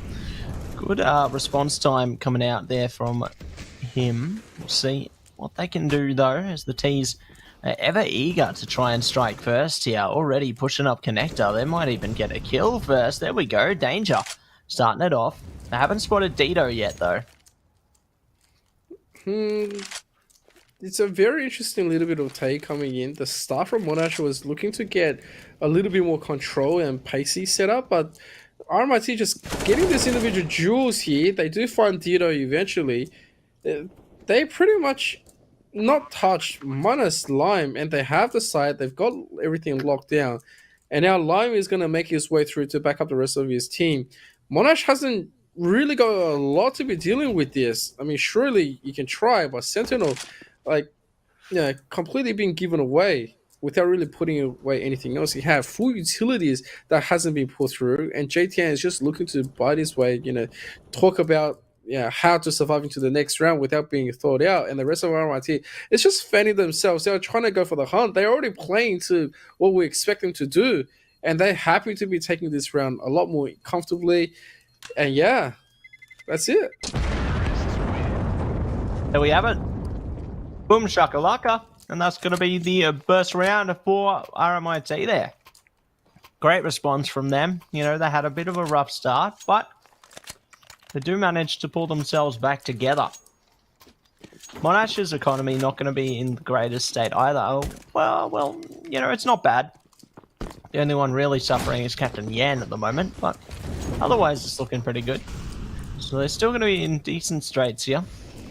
We'll see if they can make him even better. Dito takes first contact, finds Magic. The Magic is all over. It will be the opening now for Monash. Let's see if they can find another in connector. No, they can't. Danger. Good trade with Maker there. Now trying to see if they can rampage on A, and they certainly will. Finding every kill they need to. There goes the bomb, completely planted. No one really to be retaliating. And yeah, Monash stuck once again. They've got two members with kit, and both members right now don't really have a way to enter. Looking to get the duel in, at least, sees this one, but Lime is going to take him down, and now it's just up to JTN, and JTN doesn't want to go 1-on-4. He knows his limits right now. Does have to flash, but that flash most likely will just be for something, but no, Danger catches him off guard. Not even anything else. Does try to go for the swing, and that's pretty much it. Like, they dropped the one member, which was Magic, trying to confirm and pull a little bit of pressure in, right? And yep, right after that, RMIT says, okay, so that's what's happening. Let's just go and play with it. And Monash completely bought into the investment from RMIT, and they lost. So now it's an eco run coming in, and that's going to be rough. Yeah, it's going to be a stressful one. It does give RMIT a good opening to try and take the lead here. See if they can make it theirs, as they've already taken down the vast majority of players. J-Tan just stuck all alone on B, and I don't think they're going to find the moment they're looking for, the Zeus. I don't think it's going to happen. The T's are completely clear of that side, and they have no intention of coming back over at all. So, J-Tan trying a different angle instead. I don't think that one's going to work either. Unfortunate. Love a bit of ooh water, don't you? Yeah. That is some very good ooh water from Arabia, the most freshest one right there. And so, yeah, JTN right now holding D live with a Zeus, waiting for a meme kill right now. Might not get anything else from the shots. Look at the cans. Everything is just there. JTN does survive. RMIT gets around quite comfortably, even though that open up can of baked beans looking mighty rotisserie the fresher. Yummy. All right, we got another round ahead of us, though. T's already taking point on mid. Good nade. Doesn't catch any damage, though. But I like the spirit from the CTs here. See, J-Tan are going to go down this time. So good opening from the T's there. Looking to see if they can pull their way through towards the B site, perhaps. Leaving one lurking about towards Connector as well. Going to be decent for them. And now they've got that opening they need. One more in market, and they will go down as well. So really been a tough time for the CTs so far. You know, they're losing pretty much everybody. And yeah, there you go. Going to be done and dusted. At least coming into round 7 now, they've got a full buy potential. You know, they got plenty of money, and you can see the AWP pouring in. M4s to come out in plentiful numbers there, as well as a lot of utilities. So let's hope for their sake this is a better one for them. Yeah, they're gonna need to, especially with Meng's investment. This AWP needs to absolutely come alive. Moving through the mid, you can see him. There's the molly. There's nothing for him to be trying to deny when you don't have control of that in the beginning, and you have the stack coming in. RMIT just jumping in. They find J-Tan, and they are finding the second member, jumping down to Sentinel, but Sentinel is going to get the shot, and he's still just going to be kept alive for now. They don't have enough time to be swinging. Dito is here for the backup, looking to play this for RMIT, looking to try to solidify the position. Oh, but Sentinel is going to get the trade out. Oh! How did Danger win that one when he was being charged? That is going to always be the mystery that Captain Yang is going to ask himself. But RMIT is still going to win. Yeah, kind of like Pokemon Mystery Dungeon there. Great game. Absolutely. Need another one today. Ooh, Good shot. Looks like the CT's at least finding a bit of prominence here. Let's see if they can find some more, though. Meng ready for a swing. Might catch Magic. There we go. Looking a lot better here for Monash. Not going to be for long, though. Okay, maybe not. They're putting resistance as much as they can. The biggest problem is that RMIT still has guns. J-Tan is going to be able to get an AK out of this one. Liming was that nade, though. Might just find Dito. No, there's going to be J-Tan. Catches him. There is going to be the plant right now, checking J-Tan and Dito at the same time. Lime just needs to do the normal work. Oh, and Maker, the man has the AWP. Give him the AWP, he's just going to take you away. And now, Lime gets taken down. Knows he still needs to challenge a Maker coming out of this one. Has one opportunity to give it a try. Dito has something to lose. Doesn't have a kit. Needs to go for it. Getting the shots in. Going to try to jiggle. Waiting, and Maker was waiting this whole time. Like, you can't do too much about that one. They did significant amount of damage. It's time to rebuy for most of the RMIT members. The bank is very high, but then again, you know, Monash is still struggling to find a few rounds. Yeah, they're really finding their fair share of struggles, aren't they? Try as they might, RMIT seem to continually win the fight here. Monash at least have 2 on the board, though. We'll see if they can go for 3 now. As we slowly but surely creep our way into the round. Danger. Ready and waiting. Ooh, gets a spot through the smoke there. Doesn't get the shot they were after. Tham at least going to be able to line up 1, though. Trying to smoke things off so the T's can play with this one a little more here. It will net them a little bit of traction. They get openings on 2 fronts and even maybe a 3rd. Dito flashed out. And they will be taken out. Unfortunate timing for Dito there. And the T's are going to be able to get the bomb down. So, really great to see the T's continuing to steer this one in their direction. Sentinel probably just going to have to save here. And I don't know, their options are starting to dwindle more and more as this game plays out. They might even get hunted down here. Like, look at number 9, Magic. Pushing up short already. Trying to see if they can spot the player there. They don't know where they are, but they certainly might soon. There we go.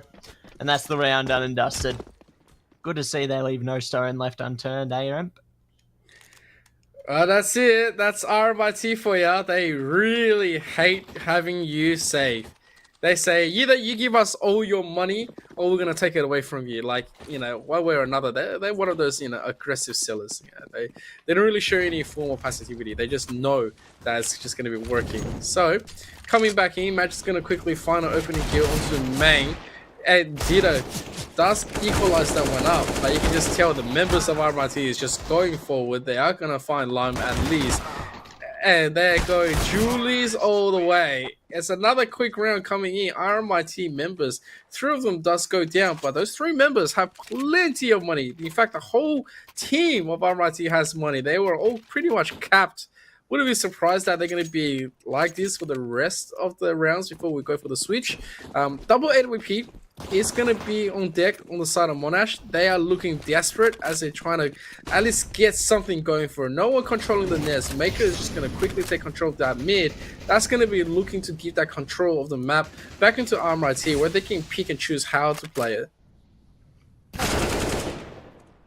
Good start coming out from Magic there, though, taking a lot of damage, but they do manage to find the opening for their team. Definitely going to allow them a bit more presence to try and steam ahead here. Captain Yan holding connector as well. Bomb going to be picked up by the T's now, so they're probably going to look to try and engage here. We've got the M249 out as well, so they know exactly what they want to achieve here. As they creep their way up, Danger doesn't know that they're there yet, but as soon as that smoke does dissipate, they will be able to seal the fate of that player holding us so closely to that smoke. J-Tan getting some spots as well, though, and there we go. Danger actually catching the knife. Going to be traded out, however, on both fronts, but the T's at least have the door open. Now need to secure something. Might be able to do it. Sight not open just yet. Sentinel trying to stop them. Mang does find a kill in the meantime as well, and that's going to be the opener. So the T's easily switch it up and go B, or maybe they're going to have to stay A because the bomb has died. And Magic going to be the last player standing now to try and keep this round alive. So a round that seemingly you would think was a winnable one for RMIT was actually changed entirely. 10 seconds to go now, though. Still could be winnable here for either side. 5 seconds. Magic desperately trying to push through. Trying to get the shot. Oh my god, gets it. And it will be RMIT down to the last second. Taking the round there. Holy guacamole, Eb. What a nail biter of a round. I can't believe it. That in the end, Monash was probably saying, "Oh my god, we got it out of nowhere. I think we got it. I think they're going for the save, guys. Like, woo, you know." But then again, you know, just that last flash coming in, Magic doing really well. Spread it. It's just really rough. And Monash, you know, their lights completely out. As Ditto also been taken out really early. Look at them just spamming through them with a P90. Like, what's going on? Mang and Sentinel, they're gonna pick up the 3 kills. Now it's a 2-on-2. But them, this man decided to just load himself up, you know, go as hard as he can. It's going to be the body blocker for Maker. And yeah, the threat is absolutely on the map. Sentinel, meanwhile, making this one through. I don't know if he spotted out Maker, just found the tiniest little bit of pixel, but might be in a prime position to be stopping the plans of RMIT onto the side. 2-on-1 situation. Sentinel, the lone defender, is going to have to do everything. Really going to have their work cut out for them, aren't they? Oh, shots come out, though. Maker going to be good to make this one theirs.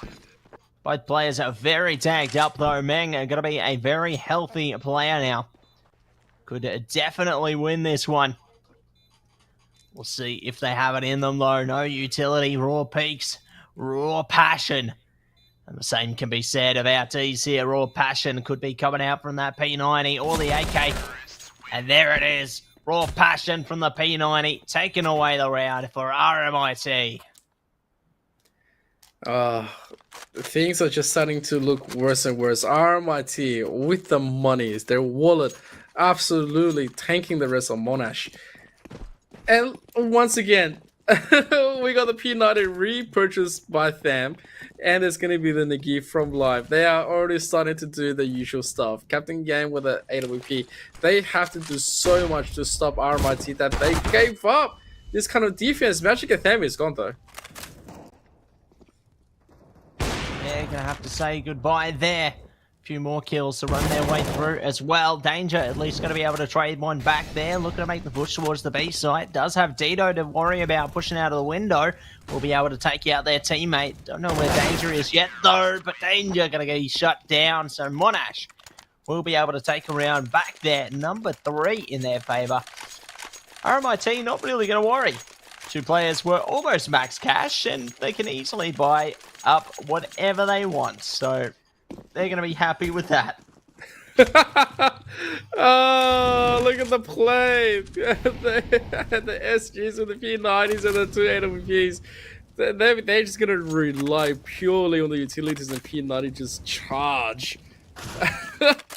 And they're going to find a kill onto Mang. That's pretty funny. And now Danger trying to go through, but Dito is going to find the 2 kills.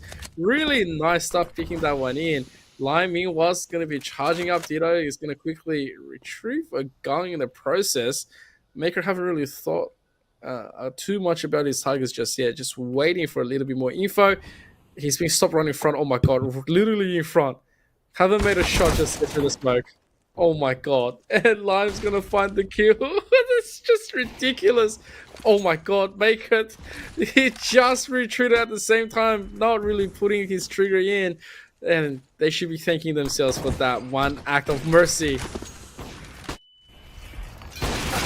Well, there's no time for mercy now. Oh. As you can see, it will be no time for mercy, all time for executions as Monash takes down 4 there.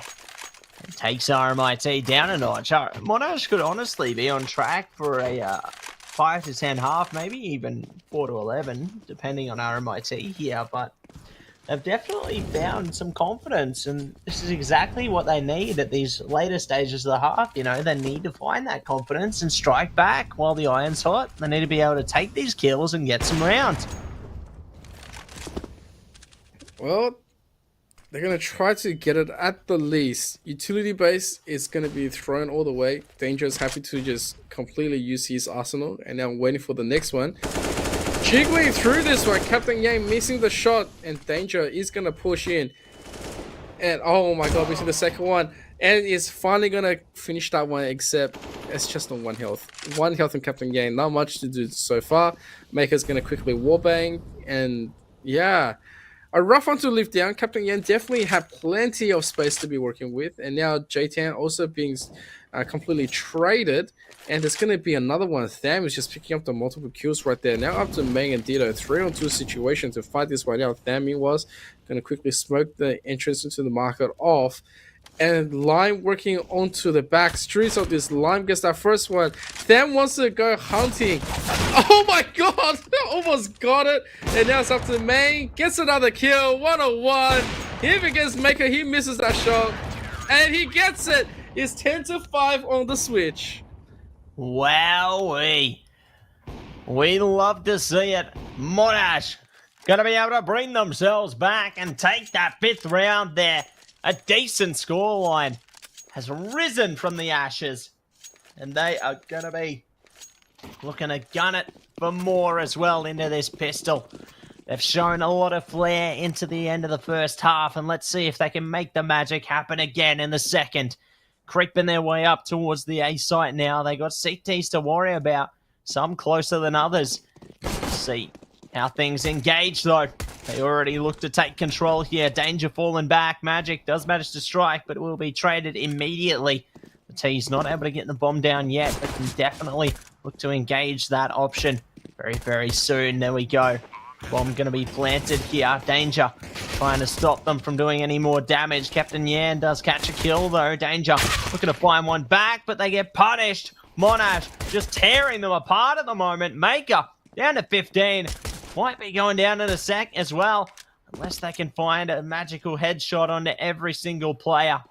It is not looking good for Maker at the moment. And there we go. Monash takes 6. There we go. Monash getting all the kills and also has the plan. This is the AK buys. Should absolutely come in. AKs, max. If you want to pick up a Galil, go for it. And then, pick up maximum amount of flash. Like, this should be a no-brainer. An absolute no-brainer coming in. And yeah, all of them is going to rush up. Some members going to undoubtedly try to at least open up into B. One at least descends down to the unders. And Monash in a little bit of control right now, trying to get this one up while RMIT trying to defend with a Scout and MP9. They're going to pick up Magic instantly. They've been able to pick up Magic quite often in the last few rounds. Not sure what's going to be the play from that one, but on this one, Sentinel is going to be the one to be traded onto that one. Can't not be dropping this one. They need minimum of plan and get that battle victory. Yeah, really need to try their best to get the battle victory here. Damn! Actually finds a battle victory. Wanting a kill on that player there. Not too shabby at all. Don't think their teammates are going to have the same success though, as they will be shut down nice and quick, and Monash will be able to take away number 7 there. Good stuff from RMIT to find 2 kills though, taking down the economy of the T side a little bit there, so definitely looking pretty solid. But RMIT going to be back to the drawing board on pistols again this time, so allows Monash to get one step closer to them now. Well, RMIT, it's another round of eco.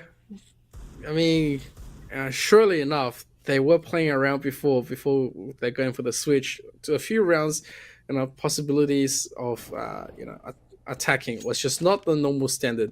And right now, the second one right now, 3 rounds in a row is looking to go through Monash.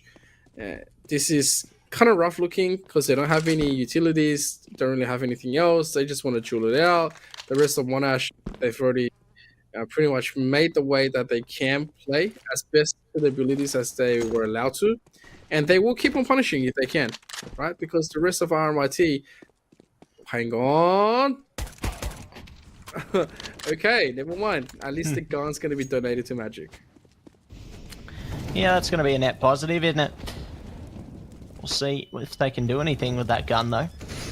4 on 4 now. Bomb planted down. Smoke's coming out. Maker jumps through. Gonna be taken out. Well, damn. Actually finds 2 in the meantime. Down to a 2v2 now. Could be less in a second. If one more lucky shot comes out, it's not going to happen. Damn. Punished. And will go down. So, Monash, take away number 8. RMIT definitely cutting it closer as the rounds ensue, though. They only had 2 more players to deal with in that last one. Now they've got a full buy. Could be even better. Let's see how it plays out, though, as we jump into the funhouse again in round number 19. Yeah, we love the funhouse. And so, Monash, give us a few more of it. Magic, me was. Let's have an AWP. You don't want to be giving that control over. Please quickly get that smoke off, or at least get the flash out, because you cannot be taking this in the beginning. Main Miwas hasn't really made enough voice from Rams for them to be interested. And yeah, you can see most of the members from Monash here. I guess they're just taking a little bit more slower approach. They're trying to make some noise, trying to get the maximum distraction away from RMIT, so RMIT can be looking the other way. It's just that you need to remember, RMIT is a very fast kind of play. They never want to be slow. They don't want to be hiding to the corners. You give them more time, they're going to get antsy, and then they will start running you down because they know where you're at. And then by the time you do that and react, it's going to be an absolute massacre. Yeah, and that's going to be a real tough spot that they're placed in. Going to deal with a massacre. Speaking of, this could be the start of one as Maker opens it up there. The account opened. Going to be finding some presence, however, for both sides. 3v3 already. Side taking control of. CT's trying to see if they can get a movement behind. They do find a kill for Lime there. Going to be shut down just as quick, though. 2v2 now. Danger and Magic. Trying to see if they can keep this round alive. Shot coming out there. All going to be up to Captain Yan to see if they can keep this dream going. Bomb still not down. Trying for it, but no. Magic pulls the AWP shot and will take 11 for RMIT. They're back in action. A very important round for RMIT. Their economy was in tatters. Monash, having the comeback factor activated, was doing absolutely fantastic, taking those 3 rounds in a row. And right now the gap is not that big of a lead. And the only problem right now is that JTN has a scout. Captain Yang doesn't really have anything else but a deagle. And utility-wise, it's not doing as hot as they would have liked. They have just the one opportunity. And Main's going to open that opportunity up by taking down Lime.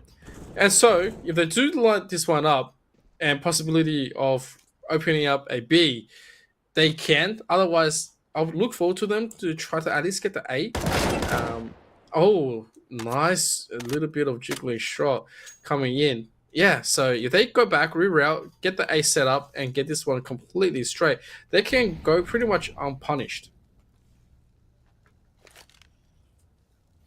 Yeah, we'll see if punishment will come in due course or whether they may stay yet unpunished. Under a minute to go now. The T's definitely are looking to see if they can engage at something. Diving into the later stages of this round of 20 here. CT's still got a couple of members relatively close by to the A site, but Danger going to be the main one they're going to have to contend with here. Now looking to set up a smoke just to cover himself. Does have his teammate ready to support as well. Trying to see if they can get on top of Ticket. Good shots coming out. Nice timing on the retreat as well. Danger doing a great job. Them going to be taken out towards short though, and Magic to follow. So Danger going to be really the only one left. Oh, J-Tan finds the shot through the smoke there and leaves it all up to Maker. 1 versus 4. Swinging around. Gets 1 at least. Trading out for the AK as well now. Trying to see if they can catch any more of the T's, but considering the state of their economy, the state of their HP, looks like they are going to opt in to Lativulate here. The T's are trying to cut them off as well. You can see Captain Yan rushing their way up mid. Just waiting patiently for Maker. And might even be caught by their teammate holding in unders now as well. Bomb going to be exploding though. Maker can hear some steps and knows they're close, but they're not coming to find them. So the AK will be retained, but nothing more. Oh, it is beautiful. It is 11-9. A match that was heavily favoring RMIT right now starting to turn its head, and Monash looking to do the absolutely impossible to try to dethrone. And of course, first, before they do that, they have to quickly equalize. 11-9. They do have some max purchased up. Utility wise, not as good. But then, if we're talking about utilities, the rest of RMIT, they don't even have anything left over. And you have the geek back onto Lime as Maker finds a quick double kill. They know exactly where the bomb is going to be. And now, this is the setup that they're going for. Magic is gone, but then Lime is going to quickly get one. Captain Yang is going to be traded off as well. It's just going to be up to Mang. Everyone is just gone. You can see Lime completely spraying it into the sky. And he says, woo! This is what it feels like to win comfortably. Yeah, going to be real happy with that one. At long last, they will be able to take a round back again. And we'll see if they can find any more heading into round number 22 here. T's going to be stuck up towards their spawn now. Just looking to see what they can do here. Looking to get some pressure up middle. The CTs have set themselves up in connector here. Molly could come out. Danger on a good angle, though. Not going to be able to strangle through the kill. Does have to fall back there. So good pressure from the T's to force the CTs off the angle. Allows them more freedom towards middle. And they've also got 2 towards the B apartments. So they might be able to play off them there. Go up short, perhaps. Danger's watching for it, though. Slowly. Trying to get this one in. Lime is gone. Dino has had some fantastic pistol shots throughout tonight. He's able to pick apart some really good players, and Magic barely jiggling that one away. Realizes his problem and the imminent danger he was in. Captain Yang gets taken down, and there's going to be the molly to cut off support for Dino. But at the same time, this is significant amount of surprise damage. Danger, meanwhile, doesn't really spot out J-Tian, and J-Tian, a beautiful shot through the smoke, is going to be able to take that one. Magic barely missing that one. he misses window of opportunity to at least take down Ditto, and so Utility is going to quickly flash him. And yeah, Monash hunting for the side, hunting to take this one and lock it away. 3 on 4. It is filled with possibilities. Yeah, plentiful possibilities there, and more to come. Maker really trying for kills at the moment. Does at least land one. Another for their teammate as well. Ditto trading it back. It's going to be 1 versus 1 for them. Ditto low HP. Oh, smoke not coming out. They're just going to send it. They don't even know. Oh, no! The timing. Poor Ditto. Tham's done it, though. 13 for RMIT. They're going to be chuffed about that. Oh, Tham knew exactly what he was doing. They were communicating to him and they said, oh, we know exactly where the last player is. It's quite far. Quickly, just go for it. He goes, yep. Stick it really quickly. Pros don't ever fake it. Very unfortunate. I think that's the second time of tonight's matches casted that has something very similar to it. Early on, it was on Vertigo, where UNSW has able to completely do this at the same time. Maker meanwhile activating his trap card, getting the double kill right now, waiting for the third one, and yeah, makes it easy. There's no Magic's gonna finish off main, but yeah, it's just a very easy run for RMIT. 14-9, and they lead the series by 5 rounds. Yeah, fantastic stuff coming out there. RMIT going to be able to recover handsomely, taking away 14 there. 2 more rounds is all they need, and a big pressure going to be on Monash for this one to try and deliver. Critical that they take this one away, otherwise we see RMIT deliver us 2 map point, and this is not where you want to be if you are on the Monash side right now. Need to find an opening, some way to kick things off into this round, or some way to re-engage, get your team some rounds back. Here we go. They were able to do plenty of good stuff from the round before. They're looking to reproduce the same kind of results. All 5 members just waiting to at least pounce. At the moment, doesn't really have any much of a target. No dueling partners as well. If they lose this one, next one, I cannot see them making a comeback at all, because economy-wise, even if they do have the loss by bonus, they're not going to be able to afford to buy everything else. And so here we go. You can appreciate just how slow they're doing it, but Magic drops all 3 members, and that's the bomb. Oh no, Monash out of nowhere. It's gonna have to need to play for this one. They need members to go back, but Danger says you do not get to go out without my permission. Tito meanwhile is gonna try his best to at least get this one done. Can't opt to throw the flash for it. But yeah, it's home. Yep. Seems it's gotten rougher there, Richard.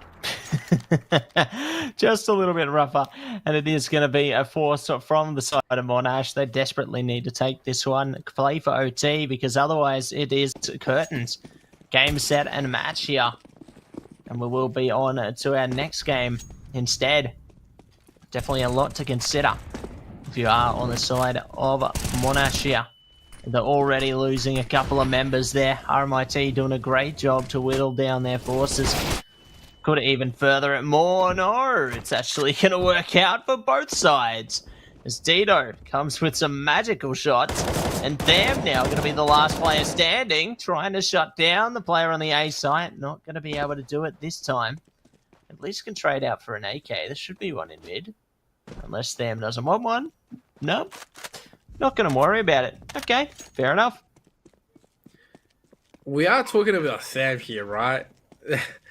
Tham does not care. He will just do whatever the hell he likes. And now it's a 1-on-2. He just needs to defuse. He's just waiting. He's hunting. No info just yet. Going for the raw picks. Doesn't want to make any sound. Had to double check. There's the first one. He's been spotted out. There's the second. And yeah, not much of a response. As Monash, they are able to salvage a round at the minimum. Purchase is going to be completely okay. They're going to have to force a few things. J-Tan's going to be the one. He loves getting his Mac anyway. One in the hands of Ditto. And that's everything. Like, they have to do as much as they can in order to get this one in. the rest of Monash looking a little bit hopeful. They will look a lot more hopeful if they can with this one. RMIT though might not give it to them, as Maker's going to quickly take that first kill. Magic unchecked. That is huge kills going to their side again. Yeah, really grand start there. Coming in favour of RMIT here. Monash aren't out of it yet though, but as the players go down, their hopes are beginning to dwindle more and more. Really need to consider their options here. Will they be able to figure their way out of this one? Could this be game, set, and match? Mang tiptoeing up the apartments, tries to go for the shot there. Does not engage. Dam's just going to be pistoling them. All right. Interesting. But they're going to win. That's going to be the game done and dusted. RMIT seemingly having a lot of fun with it to close that one out there. So there you go, Richard. Yep, there you go. I had it. Yeah, they always make it really fun. I gotta say, that last part, Tham knew exactly what's going on. He goes, "Here's my gun. Please have a look. Now let me distract you and shoot you down." Like, perfect stuff. But still, I will say, despite RMIT have their usual flair and style of having fun and just winning out the game professionally, the rest of Monash had a lot of fun. They had a lot of good comeback factor. Big shout out to Dino doing some amazing stuff. Great frags coming through in the beginning. And yeah, let's have a look at what else they can do. Meanwhile, RMIT is going to continue advance as our #1 ranking team, taking it to 16-10. They're going to continue to go, obviously lossless coming in. But yeah, guys, we're going to quickly cut into our BIP. Don't go anywhere as we come back for the final match of tonight. You do not want to miss this one. So yeah, we'll see you very, very soon.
Ladies and gentlemen, welcome back into the AEL University Elite Series of CSGO for the final match of the night. My name is ZK, and with Matty, on to the last one. How are you feeling?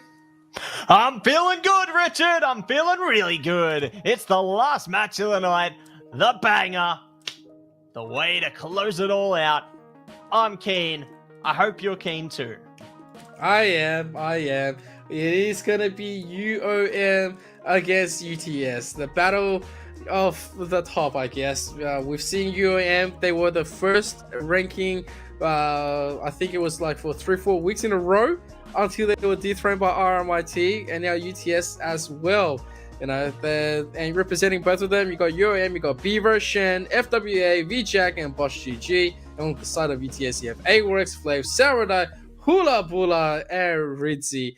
Like, we've seen them all play for quite a number of weeks. They've been able to do quite well, and now it's finally time for them to face off against each other to see who is gonna take home the dub.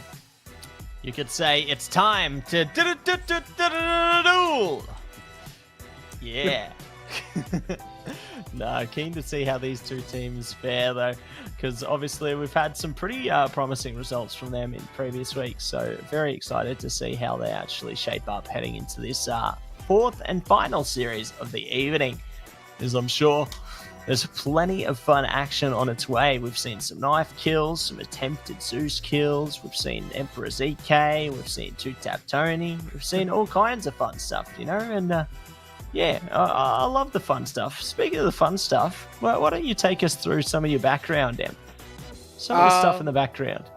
Okay, well, you've seen the Dragon Ball stuff, you've seen some One Piece stuff, all my Switch games, my PS5, PS4 games, some PC stuff, some 3DS stuff. But if you look at the camera over to the other side, besides the Dragon Ball, you have Final Fantasy 7 characters. You got a Chun-Li that's sort of behind just there, next to the Tifa that you see right behind, and then that's, I guess you don't see the cloud because Goku and Lelouch is blocking him, but you know what?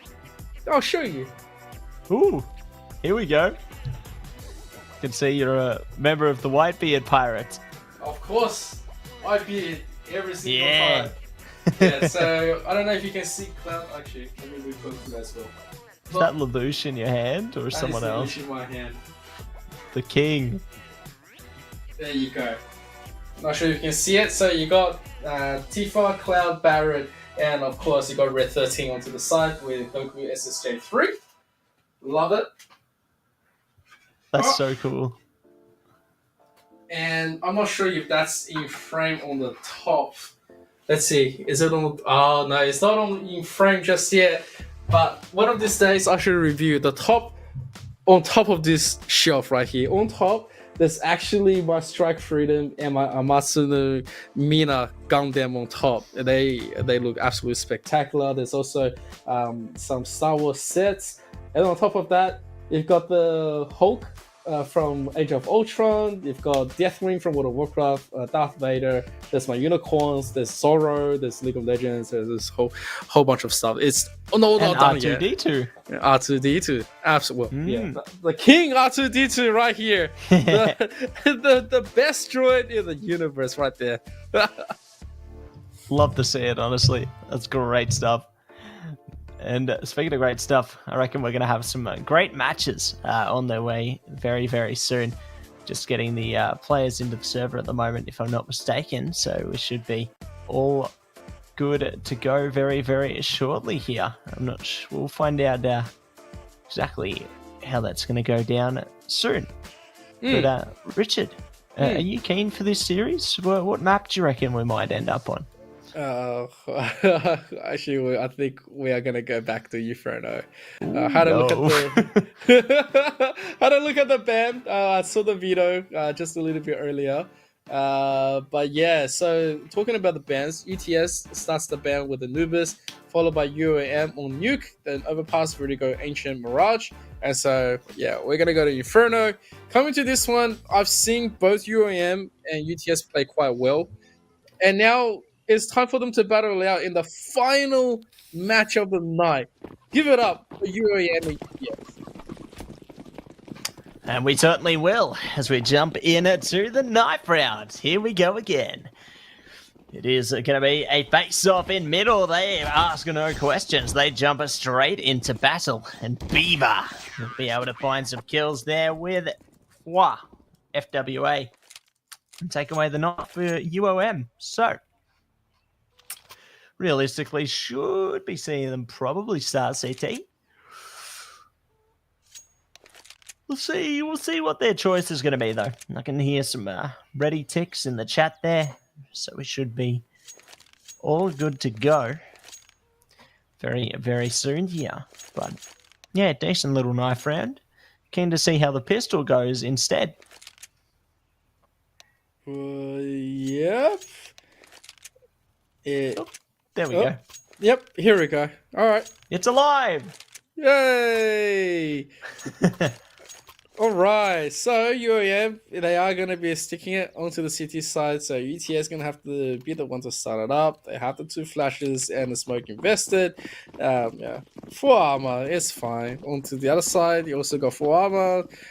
You do have 1 of each. 2 utilities. They are just going to run it down mid. All the members here with Top Shen, they're providing lots of cover in. They're going to get really aggressive, but Beaver's going to go down, and there's going to be 3 kills back out of nowhere, though. UOM, they drop most of their players, just going to be FWA, and they know where he is, so all the utilities is going to be invested here to throw him away as they take the side and get the bomb all the way there. Yeah, looking solid for the minute, but it's only early days yet. Shots coming out now. Trying their best to stop the bomb, but not going to be able to manage it. FWA pressing up a banana now. Trying their best to see if there's anyone around the corner. Smoke coming out, pushing straight through, maybe. Good shot coming out. Does take Flame down to low health. And maybe A works too. Could find some potential here. Maybe not. Oh! No! Oh! Trying to knife him, but not going to happen this time. Sourdough will be able to pull through in the end there. That was a very chaotic round. Oh, so chaotic. To be honest, if I saw someone rushing at me with a knife, I probably would have put out my own knife and just stuck my ground too. But then again, this is a very important round. A good opening from BTS. They got everything going for them, and so that enabled them to get the Galils and the Mac. Utility wise, very good, very, very decent. And Sourdough is just gonna insert a few wallbang shots just in case there's gonna be anyone to give them a surprise. Trying to make sure that there's plenty of sound going to their side. They're gonna have Ryzy trying to at least open this one up, but the information has been passed. They're gonna take control of Banana, and there's gonna be the push. Push coming through. 2 CTs to deal with now. Banana. See if they can peel these players away. No, Bosch actually going to be able to open it up. Does get traded out, though. VJack doing a decent job as well. They will take control of the site eventually. CT's now looking to push their way through CT spawn and Banana. And they do actually find an opening there. Beaver doing well so far, as the Galil now can definitely support their teammates. They just need to apply the pressure. Take out that T. They've done it. 1 more remains. 3 versus 1. They get it done.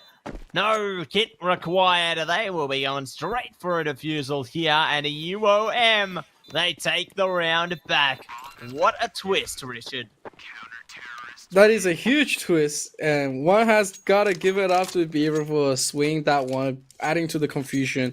Great flank coming from the play. Like, they identified exactly where they're going to be, but Beaver. Beaver? He's gone! He's gone! Oh no! Bring him back! Come back! Bring him back! Oh dear! Oh dear! Hey, yeah, Bosch is gonna. He's gone on a boat. It says, let me sit in the boat for now. Let me just spell this. He had an AK, but is now donated to Bosch as well. Bosch is probably saying, okay, I'll take that. Thank you very much. And yeah, 1 apiece. UTS definitely had the upper hand in that exchange. Unfortunately, not the greatest defense, despite having all the utilities. There it is. Bosch is going to give it back to him. He says, take your gun. I have my own. Yeah, and look, UTS right there with the plan, they're able to at least scrunch up a few more guns coming in, lots of max loaded, and good utilities as well. But at the same time, it's unfortunate that they did drop that one. Jumping in to the round again now, though. We'll see if they can pick this next one back up instead. Bosch going to be ready for a push. Does have their teammate behind them. Flash is coming out. No one going to be playing off them yet, though. Just ready to try and muster something together. AWorks actually going to be the one to muster the courage. Does take away the opener towards the A site now.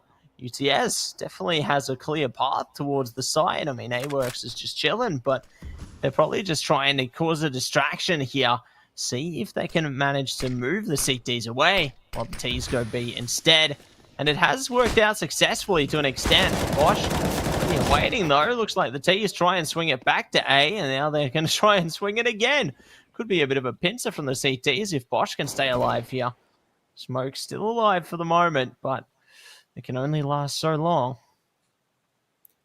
Oh, there's going to be at least a form of pincer coming in. Unfortunately, Bosch didn't buy enough time, and Flape is going to take him down. Now, all of the Ts are gathering to the one side. VJack, Galil in the hand, no utility, gets that first kill, which is good. AWorks is down. Whatever he does take away is still going to be added to extra amount into the next round. And I will dare say he would like to do it, but Flape is going to put him down. Yeah, it's chaotic all around. We've had 3 chaotic rounds coming in, and UTS taking full advantage of it is going to get their second, and UOM is going to be back onto the round of eco. I don't think UTS should be dropping this one, as it is their full buy. They have a lot of coming into it. Whatever they do drop in this one from that eco round is going to be super expensive. Yeah, super duper expensive there. We'll see what comes of it, though. CT is going to be holding back in their sights for the moment. T's looking to see if they can apply the pressure again, try and break through the defenses. They've already got a good start, right? Taking out Top Shen and more to follow. UTS opening the floodgates on these kills. Beaver at least finding one back, but the T's will strike as fast as they can, and they've taken that B control now. Leaving it all up to Beaver, 1 versus 3 here. And they will get found by Sourdough. So 3 rounds for them. And then we go back to back for round 5. Okay. A very cost-effective round coming from UTS. They haven't really thought about, dropping anything else. UAM right now, it's still going to be rough days. They can't really afford to buy still. And so looking to do as much as they can. They have the 2 nades, 1 for each side, I guess. First one, not finding anything. Second one from VJack is still just cooked for now. Haven't really found any kind of angle. Banana meanwhile stay control of this one. Yeah. And slowly, he's not being deterred. Banana is just going to walk up. They know this is a round of eco coming in from UOM. They know the economy is pretty much shattered. It's just how many can they afford to give away onto this one. VJack probably will be the first one to find out onto the opening exchange. Banana is still just tucked away nicely, waiting for some form of a misplay, some form of an angle. Flake meanwhile is going to take the lead, take the point, but Beaver is gone. Gone they will be, and maybe more to follow. As we jump in to this one. Top Shen holding it vigilantly around the side. Almost catches AWorks, but it doesn't work out. The CTs will be discarded there. And it will be number 4 for UTS. So, well played by them. UOM going to be on for a buy round now, though. FWA picking up the AWP. They got the M4s coming out as well, with a few pieces of utility there to support them also. We'll see if they can manage to find a recovery strategy here, because otherwise UTS just going to continue to hit the ground running, taking round after round. Definitely do not want to be in that position if you are UOM right now. Need to find some way to slither your way out of this one. Otherwise, you could be in quite the tough situation.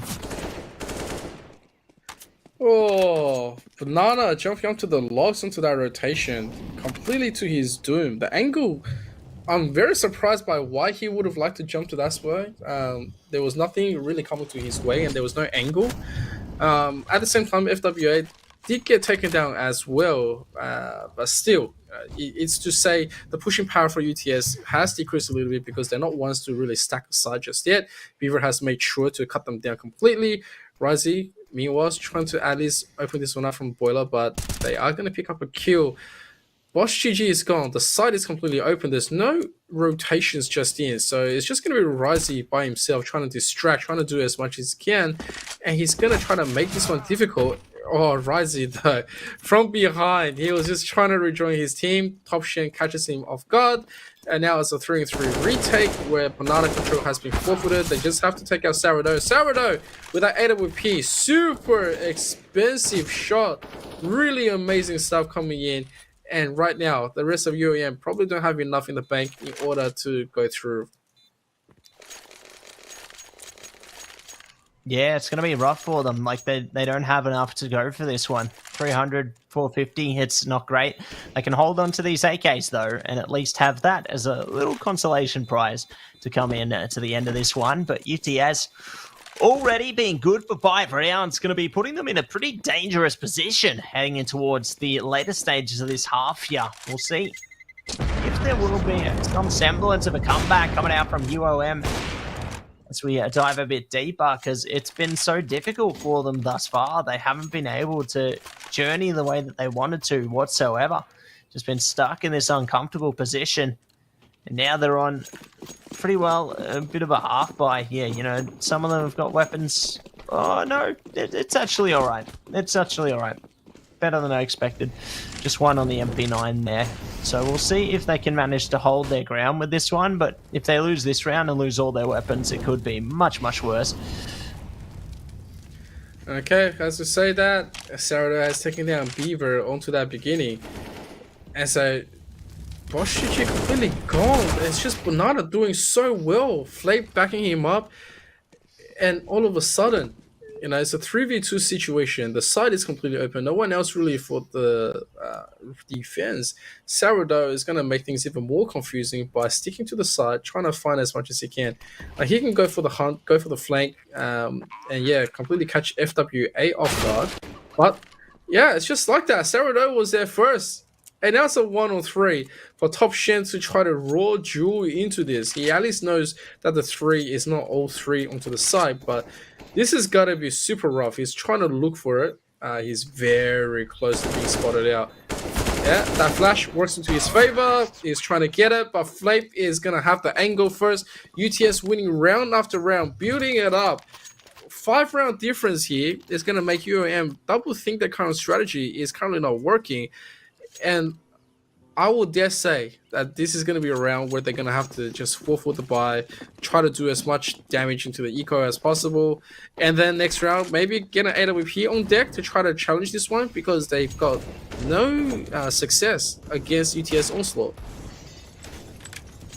Yeah, no success thus far. They've really just struggled time and time again here, trying their best to see if they can manage to break through, but UTS just seem to have their number dialed in permanently at the moment. Just taking them out one after the other. Beaver, though, be able to find something. No, the angle not going to work out for them at all. It will be Risey. Shut them down there. FWA, nice little swing, though. Takes out the gun from Flape.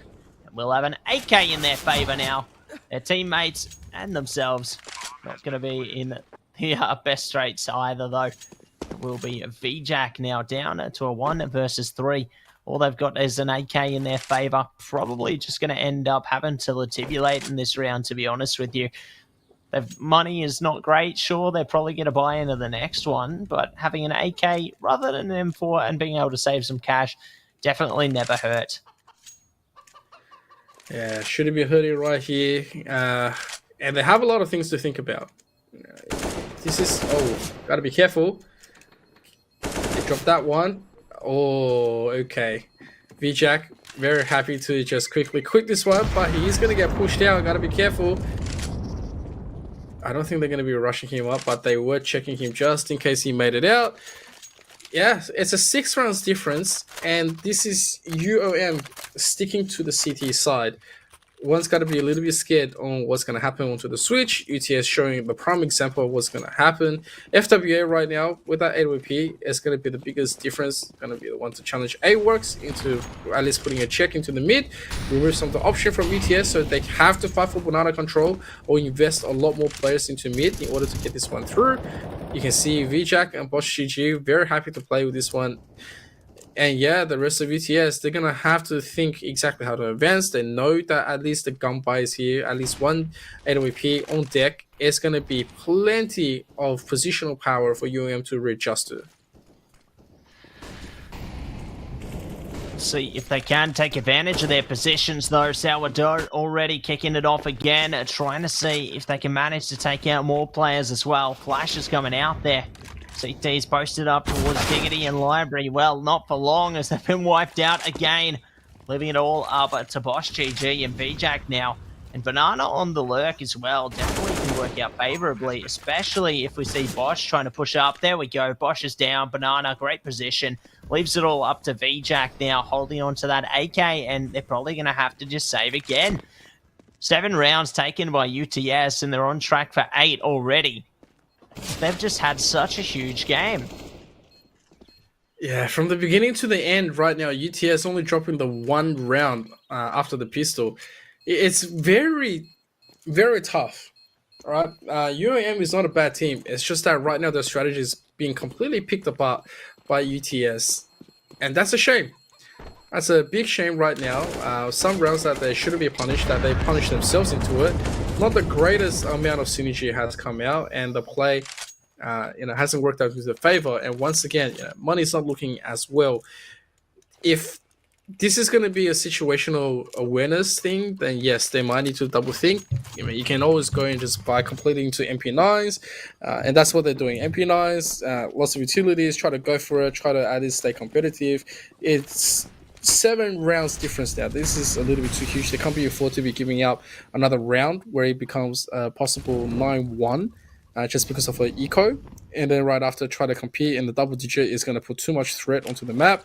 If we want a comeback factor from UAM, they're doing the right thing. Except right now we need a few more kills to come through, and we need them to come up with an absolute banger of a defense. Let's see if this is going to be the round where that defense gets engaged. As we jump in to the round again, as T's have already pressed up towards Banana, leaving Banana on the lurk towards the boiler position there. 3 CTs ready and waiting around the A site, putting a bit of fire between them, but not seeing Banana as yet. Good that they've got so many players towards this A site, though. Creates an opening. So you'd think for the UTs, except when they get killed like that, losing 2 players already, their attack force seemingly diminishing slowly but surely here. Unless they can find a kill back somehow. It's going to be a rough position indeed. And there we go again. Trades coming out. Banana at least managing to find multiple kills, as a matter of fact. So they will be able to run it back towards the A site. A round that seemingly could have been all but lost has now actually become much more winnable. That's gotta be a bitter pill to be swallowed right now from UAM. They had everything down to rise, but then they got picked apart onto the flanking. Bosch GG from the library trying to at least aim this one down. Doesn't really have much more utilities to be based upon this. He's just utilizing whatever that's being thrown at him. And yeah, from the worst kind of position, AWorks come out and pop him straight down to rights. It is huge number of rounds gained by UTS. They have effectively dismantled the way UAM is coming at them. The AWP is going to be life for Bosch GG. FWA rely on the MP9. Utility wise, it is beautiful. And when we go by this, we need UAM to come up with a different strategy. I mean, Beaver is probably like thinking that yum yum onto the chicken will be something like a sacrifice to our incoming victory. To at least have that one going. But the rest of his team haven't really thought all that well together. They've got the right idea, but Beaver is gone. And the rest of the defense is still looking a little bit too rough for them to go through. UTS absolutely picking them apart. 2 members low, and they're still not being deterred. Yeah, not deterred as yet. Ooh, looking to do a lot there. VJack are getting a lot of damage through towards our banana players. And the T is now looking to circulate their efforts towards the A side instead. Util coming out now. Righty trying to molly out the pit there. Might spot a headshot. No, Bosch going to be able to catch them on the different angle there. CT's really managing to wrangle this one together, leaving it all down to Banana. 1 versus 4 situation here. And it all comes crashing down. UOM at long last take a round back. Let's go. That's what we were talking about. The combat factor from UAM, it is still absolutely alive. You know, and just from that one fight, you know, they were able to at least get a few more things going. Economy wise, it's going to be just fine. Now they have maximum buy minus Top Shen with the FAMAS, but he's going to be okay with it. We've seen Top Shen play quite well in the past. May himself has been able to just do plenty of work to his opponent. UTS meanwhile is gonna stay a little bit more backwards because they realize, you know, if they drop anyone really early, it's too much of the AKs going down. They need to provide at least maximum amount of utility usage before they even attempt to go down. And that's what UTS is probably thinking in the back of their mind, is that invest into utilities, invest into the site only after it's all expended. Yeah, it looks like it could be placed that way. Good start again, though, coming out from Bosch there. Just managed to open things up, trying to keep the defense alive towards B here. Beaver going to have a lot of pressure on their shoulders as well. The T's on the other side of that smoke. Got an inkling that could be the case. Incendiary grenade might have been placed, but no. Beaver's actually going to wrap it back. Go towards B there. They've baited a bit of a rotation here, our T's. Not much time left, though. Beaver maybe not falling for it at all. Bait that rotate. It does get a kill. So great stuff coming out from Beaver. Good reaction from the T's to just throw a smoke in their face. But ultimately, that's not going to get the kill there. And it's still going to have another CT to deal with. And right now trying to force Top Shen out. And Top Shen is going to win that one out. FWA will provide the cover. All of a sudden, UTS onto the back where they do find Beaver. Sourdough and A-Works, they're both burning a little bit. They didn't care about that. Like, you don't care? A-Works. Oh my god, A-Works. Stop it. Just stop. That was crazy. 2 beautiful shots. Didn't even need to bother aim for it. He says, I'm just going to gun them down. But at the same time, UAM has made it very expensive for them. They are going to keep on rolling it in. If they lose this one, they're going to be completely onto the reset. And of course, when you have UAM starting to come alive right now, you start to have hope. Round number 13, there is going to be the control being brought up on the banana. The nade is also going to, it's going to find damage at, no damage. I thought he was going to find damage at the least, but Bosch GG is completely fine with VJack waiting and lining this one up. And the first kill to banana. Yeah, good start again for our CTs. Seems like they've really started to lock in here. And might be able to do a bit more with it as well. VJack. Ready and waiting around the corner. Just waiting for some kind of a push, but no one's going to be knocking on that door. Not today. Maybe looking to try something different. Try and knock their way into A like a bulldozer, like a tank, like a soldier. And see if they can manage to break free here. Flashes come out. Top Shen ready. Taking down one teammate around the corner as well. Top Shen doing great work. A-Works now left all by their lonesome. At least find Top Shen, but that's going to be one and done, and it will be UOM taking 4. There it is, the defense from UAM. That's exactly what we've been waiting for this whole time. And then if you look at the economy base for UTS, they've got the 2 AKs, the 3 AKs on deck, but then, you know, the 2 Max is also going to be coming alive. Utility-wise, a little bit missing from Flape and Risey, and the rest of UAM completely in the positive. Looking to even expand this one. Bosch has switched as well. He says, I've had enough of beef. I don't want to keep looking. There is going to be the reroute. FWA barely making the rotation for his team. It's going to get traded by VJack. Still going to make that 2 for the price of 1. Oh my gosh, maybe more. That patience paying dividends there. Might even find another one. Yep, VJack just single-handedly taking down almost every single player in this game right now. Does finally get shut down, but the impact that VJack made is felt, as they will take 5. One more round left in the half, and UOM, they've got one hand out of the grave. They've managed to bring themselves back.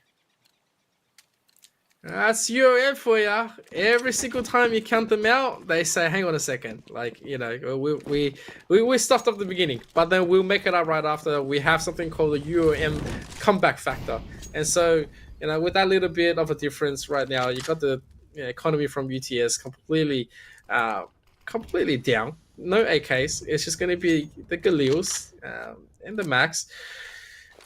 Here's something that is going to be a make or break as Top Shen. He's so prepared. He quickly finishes up those kills. Beaver onto the long side. FWA. They're just going to keep on making this one hurt. AWorks jumps down to this final one.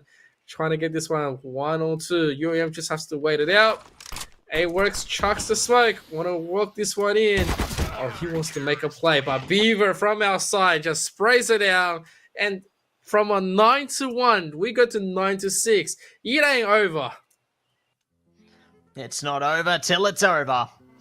And that's not going to be now, as it will be. Another round ahead of us here. 6-9 at the halfway point. Love the art on the back of that tee as well. And we'll see if we can have an artistic first round here, as we jump straight back into the action now. AWorks has got the smoke, a couple of flashes. Can definitely be used to deal with the tees a little bit. The tees are just making a bit of noise at the moment, though. Not looking to push up too significantly yet, but definitely making subtle jabs towards the notion. They have made UTS rotate. 2 members rotated off it, and UAM right now, all 5 members turning tail. Well, hang on a second. They're all turning tail once again. It's the rotate within a rotate, the fake within a fake, and they are all coming back into A. And UTS has rotated 3 members off of A to fight this. And Sourdough, oh, gets 2 massive kills here. Gets 3. Oh no, UAM right now, the best case scenario, get a plant and quickly get some isolated jewels to at least get lucky. You can see Bosch trying desperately with FWA to try to get this one in. Angles are lining up, waiting for those headshots popping in, but gets dinked himself as FWA gets one. Has to be the one to delay this. 1-on-3, too many in front of him, and that is unfortunate. Sourdough really buying time for his team. What could have been an absolute disaster. It's going to avoid that one and take UTS to double digit. Yeah, definitely going to be happy with that one there. Being able to take it back to double digits there. We'll be able to find a comeback after so long. We'll see if they will be able to catch a few more rounds, though, as it's early days yet. You know, they might take maybe 1, maybe 2 more. As the T's have forced up some pistols. Haven't really gone for too significant of a buy, though. So, still in good straits for now. We'll see how things go, though, as we play this one out. Good deep smoke. Sourdough, though, playing pretty deep in the apartments. Does manage to take away the opener there. And looking to see if they can catch a bit more. You would love to see it when it does happen. And right now, UAM trying to at least find an opening kill. It's a really rough round because they don't really have anything. No utilities means that they're going to have to trade body to body, get these singulated jewels out, looking for the angle, looking for the refreshment. Any sort of jiggle pick will just be resulting in a headshot. You got 3 members pushing up on top of Banana, but they gotta be careful of the look. Beaver's gonna find AWorks down, but then, you know, right there, Sourdough from behind makes it super difficult. They have to retrieve the bomb. He does have control, and now he's just spraying everything down. VJack is quite low himself. VJack's gonna at least take it back in. I bought so much time, and Bosch is out of this world, and VJack, yeah, completely just outgunned and outmanned. UTS controlling that one.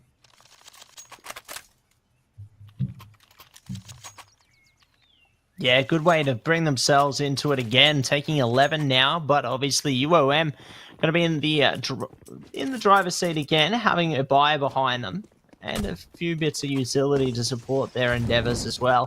Definitely can look to try and dictate the pace again here. Oh god, that's a roast chicken. I heard that one.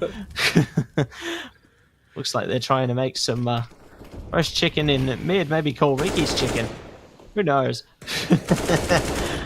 Well, shout out to Ricky's chicken. Big shout out to Ricky's chicken. Maybe they'll be watching on In Spirit. Speaking of, Sourdough is going to be watching on In Spirit for the rest of this round as FWA does open up the round there. That's a huge round right there. This is an investment round. UTS does have AWS on the AWP. If they do manage to win this one, right, UTS will be put onto pretty much of a big deficit. It will give UOM the room to maneuver, room to catch up on some rounds as well. Potential is there. 5 members strong. UOM has decided to make the investment. They're going to leave Top Shen right up Banana to keep on making them check. UTS will have no choice but to rotate, and the rest of the 4 members of UOM are going to make their way to A. If they have that timing, I swear, if they have that timing, it's going to be undefended and open A site. Top Shen has made that absolutely open. They are absolutely convinced that this is going to be the site. And the rest of UOM, they have this one open. They just haven't got the timing right. 30 seconds left on the clock. They should be able to get this one in. I think UTS has confused themselves out of all of this. And UOM says, well, okay, thank you for the site. We will just quickly go there. And yeah, nothing to it, as the rest of UTS got to be kicking themselves for it. Yeah, really going to be kicking themselves over that one. Forced to just sit back, relax, and enjoy the rest of the round. It's a tough one. At least they get to keep their weapons, though. Probably going to be happy with that, I'd say. And who knows, maybe they could be sitting back and enjoying a cup of Indomie, Migori. What do you reckon, Richard? I don't think that's a bad idea. You just, make yourself a Migori, put some egg on top, because if you don't crack an egg into your Indomie Migori, I don't know what you're doing. And then at the same time, put some bacon to boil inside. Put some, some rashes in, some beef, or even briskets in. Oh my god, imagine some brisket onto the side. That would be one delicious dish. Making yourself hungry there, Richard. I'm completely awake and I'm completely hungry now. Oh, we love to see it. Absolutely. But we're going to jump into round number 19 now. UOM on 7 here. Definitely cutting it close. We'll see just how close they can get, though. CT's looking to press up Banana now. Not going too deep. They don't want to go face-to-face with the T's yet, but just deep enough to keep the T's at bay should they try and approach upon that angle. Looks like they're going to just be holding back, though. The T's may be going for an attack towards brackets instead. They've got A-Works to worry about on Diggity, as well as their teammate in Sourdough hiding away pretty closely as well. A-Works has flashed out, though, falls back, opens things up for the T's. Now they look to strike. And strike they will. All 5 members stacked up at A. Routing the forces of UTS. I mean, this could be the greatest bait once again. As they are betting on all the utilities, Banana doesn't really have anything to show for it. Banana boosted himself. It's going to be spotting members right now. Calling for the reinforcement. He sees it. He sees this. But the rotation is coming in slow. And it's only 1 member close by. And now Banana have to hold on to this. The crossplay is going to be alive. He's going to be happy about that. Flape is going to be absolutely beautiful. And at the same time, they're going to have another to provide this one. 20 seconds left. They don't have a choice. They have to play. Flape is gone. They have to invest. There's still the crossplay. A-Works take that first one. The bomb carrier is down. There's not enough utilities left. And it's just after Beaver, which is very unfortunate. He has to go for at least 1 kill. Nope, not even. And that's just going to be UOM. They had the right idea, but not enough utilities to be playing that one, especially when Banana spotted them and Banana says, I am out of here. Yeah, they are out of here. Absolutely. And they are going to be taken away around there. UTS on 12 now. And UOM looking to delve further into their economy here, as they will be good for 7. Let's see if that will continue through towards the rest of this one, though. So we are going to be breast up. VJack actually finding an opening on Banana there. Looking to see if they can find anyone else. No one giving themselves away this time. T's looking to divert attention towards the A site, though. They've got 2 players holding across angle there. And they can work very, very confidently with one another. Should the moment arise here. From Sourdough falling off, though. That could be rougher for Ridesy. Smoke goes down, then Ridesy spotted. Good dink, but Ridesy's taken a lot of punishment as well. T's already looking to push up here. Sourdough ready as well on the cart there. They'll spot an angle, trying to go for shots, but no, it doesn't work out. It's the site opened up, and UOM get the plan. There we go. UTS has had some nice rounds on defense where they realized their mistake and they saved their gun. This probably would have been another one because AWorks definitely want to keep his AWP. Flake, meanwhile, with the AK, I think they're just going to retreat to the corner. Think about what's next onto the Mega Rain. We've talked about bacon. We talked about some rashes. We talked about some briskets. May I introduce you to some Indomie Mega Rain with some fried chicken?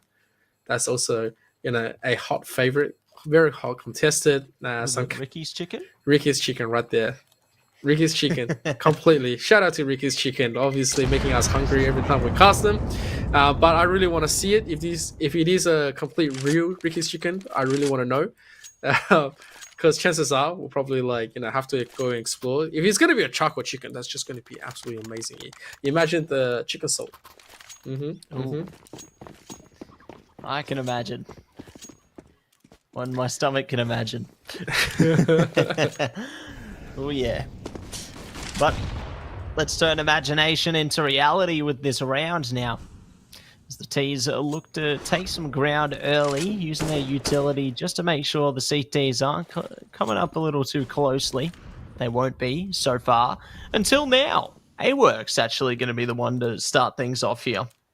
So good confident peek from them. Flape actually looking to see if they can do a little of the same. They're holding very close on Deep Banana there. They've got Top Shan watching for it, but no one's looking to engage further yet. The only movement we're really seeing is the T's taking that apartment's control right now. Just looking to see if they can catch anything towards there, but ultimately they're falling off that angle too. So this B-sided stack might actually work out. Here we go. A smoke come in. Top Shen hasn't really spotted out where Flay potentially will be. They are very close to each other. There's the flash. And oh, Flay. Flay made it absolutely crucial. Oh my goodness. He gets another one out of it. Drops the bomb carrier. That's just it. It's done. That is a done-zo round. Completely taken off guard. FWA. My man is on a mission and he says, I am still playing. Let me show you what I can do. And he played that beautifully. And now, what's going to happen?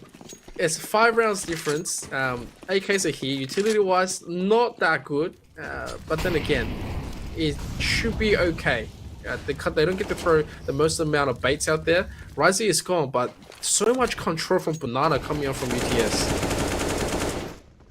Yeah, they're really pushing it up. Like, Flame taking a lot of damage now, but Banana's there to support them, even if they take that bunch of damage there. Really good start, honestly, coming out. But UOM at least able to find a kill back, though. So, not complete control gained by UTS this time. Still got a bit of work to put in. We'll see if that work will pay off now. As the T's look to creep it up towards the A site. Using their util. Sourdough going to be holding with the Famous this time. AWorks actually opening it up. So decent start already for the CTs. T's stuck at a stalemate again. SWIN could be in order. VJack going down there. Bosch and Beaver. Last two standing now. Trying to desperately find that AWP. They've caught it. Good stuff going out from them. AWorks is out of here, but so too is Beaver. 1v1 situation now. Banana rushing their way towards the site through library. Bomb goes down. Taking tight little angles. They've got a flashbang. Both of them do. They know where he is. Banana knows. And the headshot comes through. And it will be round number 14 coming out for UTS. They're happy with that one. Banana spray. They are confident and happy with some tactical crouching there. And they will be just looking to play with it at the moment. Baiting it out. But they're going to take it in the end. Oh no! Oh no! Even the BM coming in, Banana really marking his territory right there. Giving his signature look. Yeah, when the Banana want to squash you in the face, I guess you just take a lying down. You set some extra buttons into yourself, as there's going to be the 6-round difference. UTS is absolutely making UAM struggle, punishing them. But Top Shen and Bosch, though, they are going to get those nice kills. Wow, look at UTS being super aggressive once again. They're going to donate some guns over to UAM. UAM will take this Living Grace and take a site. I'm not sure why UTS wanted to do that one, if they were just leaving off something really aggressive, but that was completely punished by UAM. Yeah, they were ready for it, and now they're going to get a free plant out of it. UTS definitely not thinking that one through, and it will cost them a round. At least they can hold on to the AWP and the M4, though, so coming into next round, they might be mostly okay. We'll see how it all plays out, though, because UOM being thrown a bit of life definitely could come back to bite UTS here. Oh, there we go. I guess they still get to save up the AWP at the minimum. AWorks is going to be happy about that one. That's always something that's going to be on deck, a constant threat on the side of UOM. But with that being said, it is still just one round. UTS, they can bank up. They don't have to be buying. I guess they can rely on that AWP, but they are going to be fully buying, fully committed. Utility-wise, not going to be as well. So they're not going to be able to afford. And one got a question, right? The current ethics of playing this one, it's they lose this one, there's going to be a full reset, and the UAM gets enabled, where UTS could have waited at least one round right now. But here we go again. Flake is going to find that opening kill. VJack, meanwhile, is going to be taken down. Beaver is going to get another one. And so they make it nice and chewy for the side of UAM. But the members are very squishy. AWorks quite low himself. Bosch GG needs a little bit of backup, needs FWA to at least play with him in order to suffocate the rest of UTS while the rest makes it back to A. And it looks like that's going to be the play. He's going to get no backup because he's pretty healthy himself. And it's just going to be Risey. Risey, never mind. All 4 is going to go to A. Okay, that opens up a little bit. They're saying that our life is a little bit too low for it. We don't want to take the risk. So at least someone come and take the risk. 1 on 4. Up to Risey to at least salvage something. Let's see if they can do it here. Pressing their way up through library now as AWorks can get caught right away. Goodbye, and that is going to be another one going down there. Risey still not located. Does go bye-bye, and it will be UOM taking another round here. Banana going to be hiding away comfortably on the B site. This is all going wrong for UTS now. They need to figure some way out of this one, but their economy not going to do them any favors for the next round or two. Highly unfortunate. Highly unfortunate. So, this enables UAM to get into double digit at least, and UTS is going to have to double think what the strategy is going to be. And this is the worst thing that could happen, right? Banana's still going to be able to at least save his gun. Let's just say best case scenario, he saves his gun, it doesn't really do anything else. The rest of UAM has guns. They have the economy to push him to the next one. Beaver can probably drop him another weapon. Ring the bell.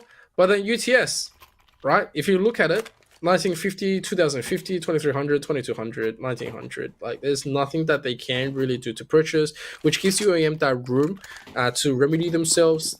They can, obviously go in to get this to potentially 11 to 14. If they do a really good round, could be, a 12 to 14, threatening the map, threatening the whole rotation. And yeah, UTS got to be very careful into this one. Yeah, they've got their work cut out for them. That's for sure. We'll see if they can get a gun or two back now, though. Okay, yeah, they can. That's going to be a bit of a deep kill, though. I don't think they're going to be able to recover that one for some reason. And they might not recover any guns at B either, but maybe they will. They've got another kill. One of the teammates should be able to pick something up here, you'd think. Oh, B-Jack. Going to be tearing in, though. Rightsy's at least picked up the M4, so there you go. Not too shabby. They've managed to sack up their arsenal a bit more. We'll see how long that lasts, though, as there's still a bit of time in the round, but with the bomb down, it could be another round to go by the wayside. Yeah, here we go. It's a 3-on-3 situation. UTS getting one pickup and 2 kills is really good. And now they're looking to just drop everyone else from UAM onto the site. They're saying you do not get to exit from this one, so they're gonna have to battle it out. I think it's 1 or 2. Risey is gonna be taken down. They will get it. And now this is the unique situation. UTS has done plenty of good work on the last one, got some good kills, and so they can absolutely commit, and they will. Here's the next question. Is utility-wise, not very good. Kit, absolutely not there. No one's got a kit. If UAM locks this one down, next round goes into an eco reset one more time, and they were pushing for a potential 13 to 14. UTS definitely cannot drop this essential round. Like, there's nothing to be speaking about it. They have absolutely put everything into the bag. They lose this one. Next round, without UAM dropping anything to the battle hardened sensors, can absolutely look to threaten UTS. And so, yeah, let's see what's going to happen. UAM smelling this. They know they have an overwhelming amount of advantage. AWP from Bosch GG is locking this one down. He knows that he can back this one up. He's going to be the flash. Banana is down early. Flake for the trade. Smoke is going to be around. They know Flake is around. No rotations just yet. So there's no crossplay. FWA hasn't really thought about this just yet. The rest of UAM, they are going to march up onto Banana and look to potentially take the side. Let's see if they can do it. They've only got one CT to worry about, and they've got the Triforce on the A site. Lots of pressure here for Flape, but Flape is very dependable. Oh, good timing on the fire. That's going to delay the tease. And now they've got a teammate coming around the bend as well. 2 is better than 1, so that's a lot better now for the CTs. And here they come. A-Works preemptively trying to spray through, not getting anybody though. Flape does find one, however, and not going to be good for a second. Good trade coming out for Beaver there. A-Works at least going to be able to deliver another kill, though. Looking for more, but will be shut down by Bosch. 2v2 now. The CT's already close towards the other side of the site. Looking to push in now. Missed AWP shot. Could work out here. They're pushing into it, trying to find that other team player. They find it. AWP last player alive. Bosch GG doesn't get it. Right team will be able to prevail, and it will be round number 15 going in favor of UTS. Oh, here we go. That could have went very badly. The whole fact he wrote on Bosch GG trying to not miss that shot, he missed one of them, which was the biggest difference maker right there. 15-11, 4-round advantage as we look at the fountain and look at the beautiful views provided by TwoTapTony. Potentially UAM cannot drop any more. They have to pick up 4 in a row. And UTS seeing everything they can to try to hold on to this and close it out, because if they give you just one chance, one opportunity, they're going to be pushing for OT. Yeah, we'll see if UOM can do it. Ooh, good start on both sides. VJack taking a lot of punishment, though. And the T's are looking to re-engage to B again. Smoke's coming out now. CT's ready to try and wrap things up here.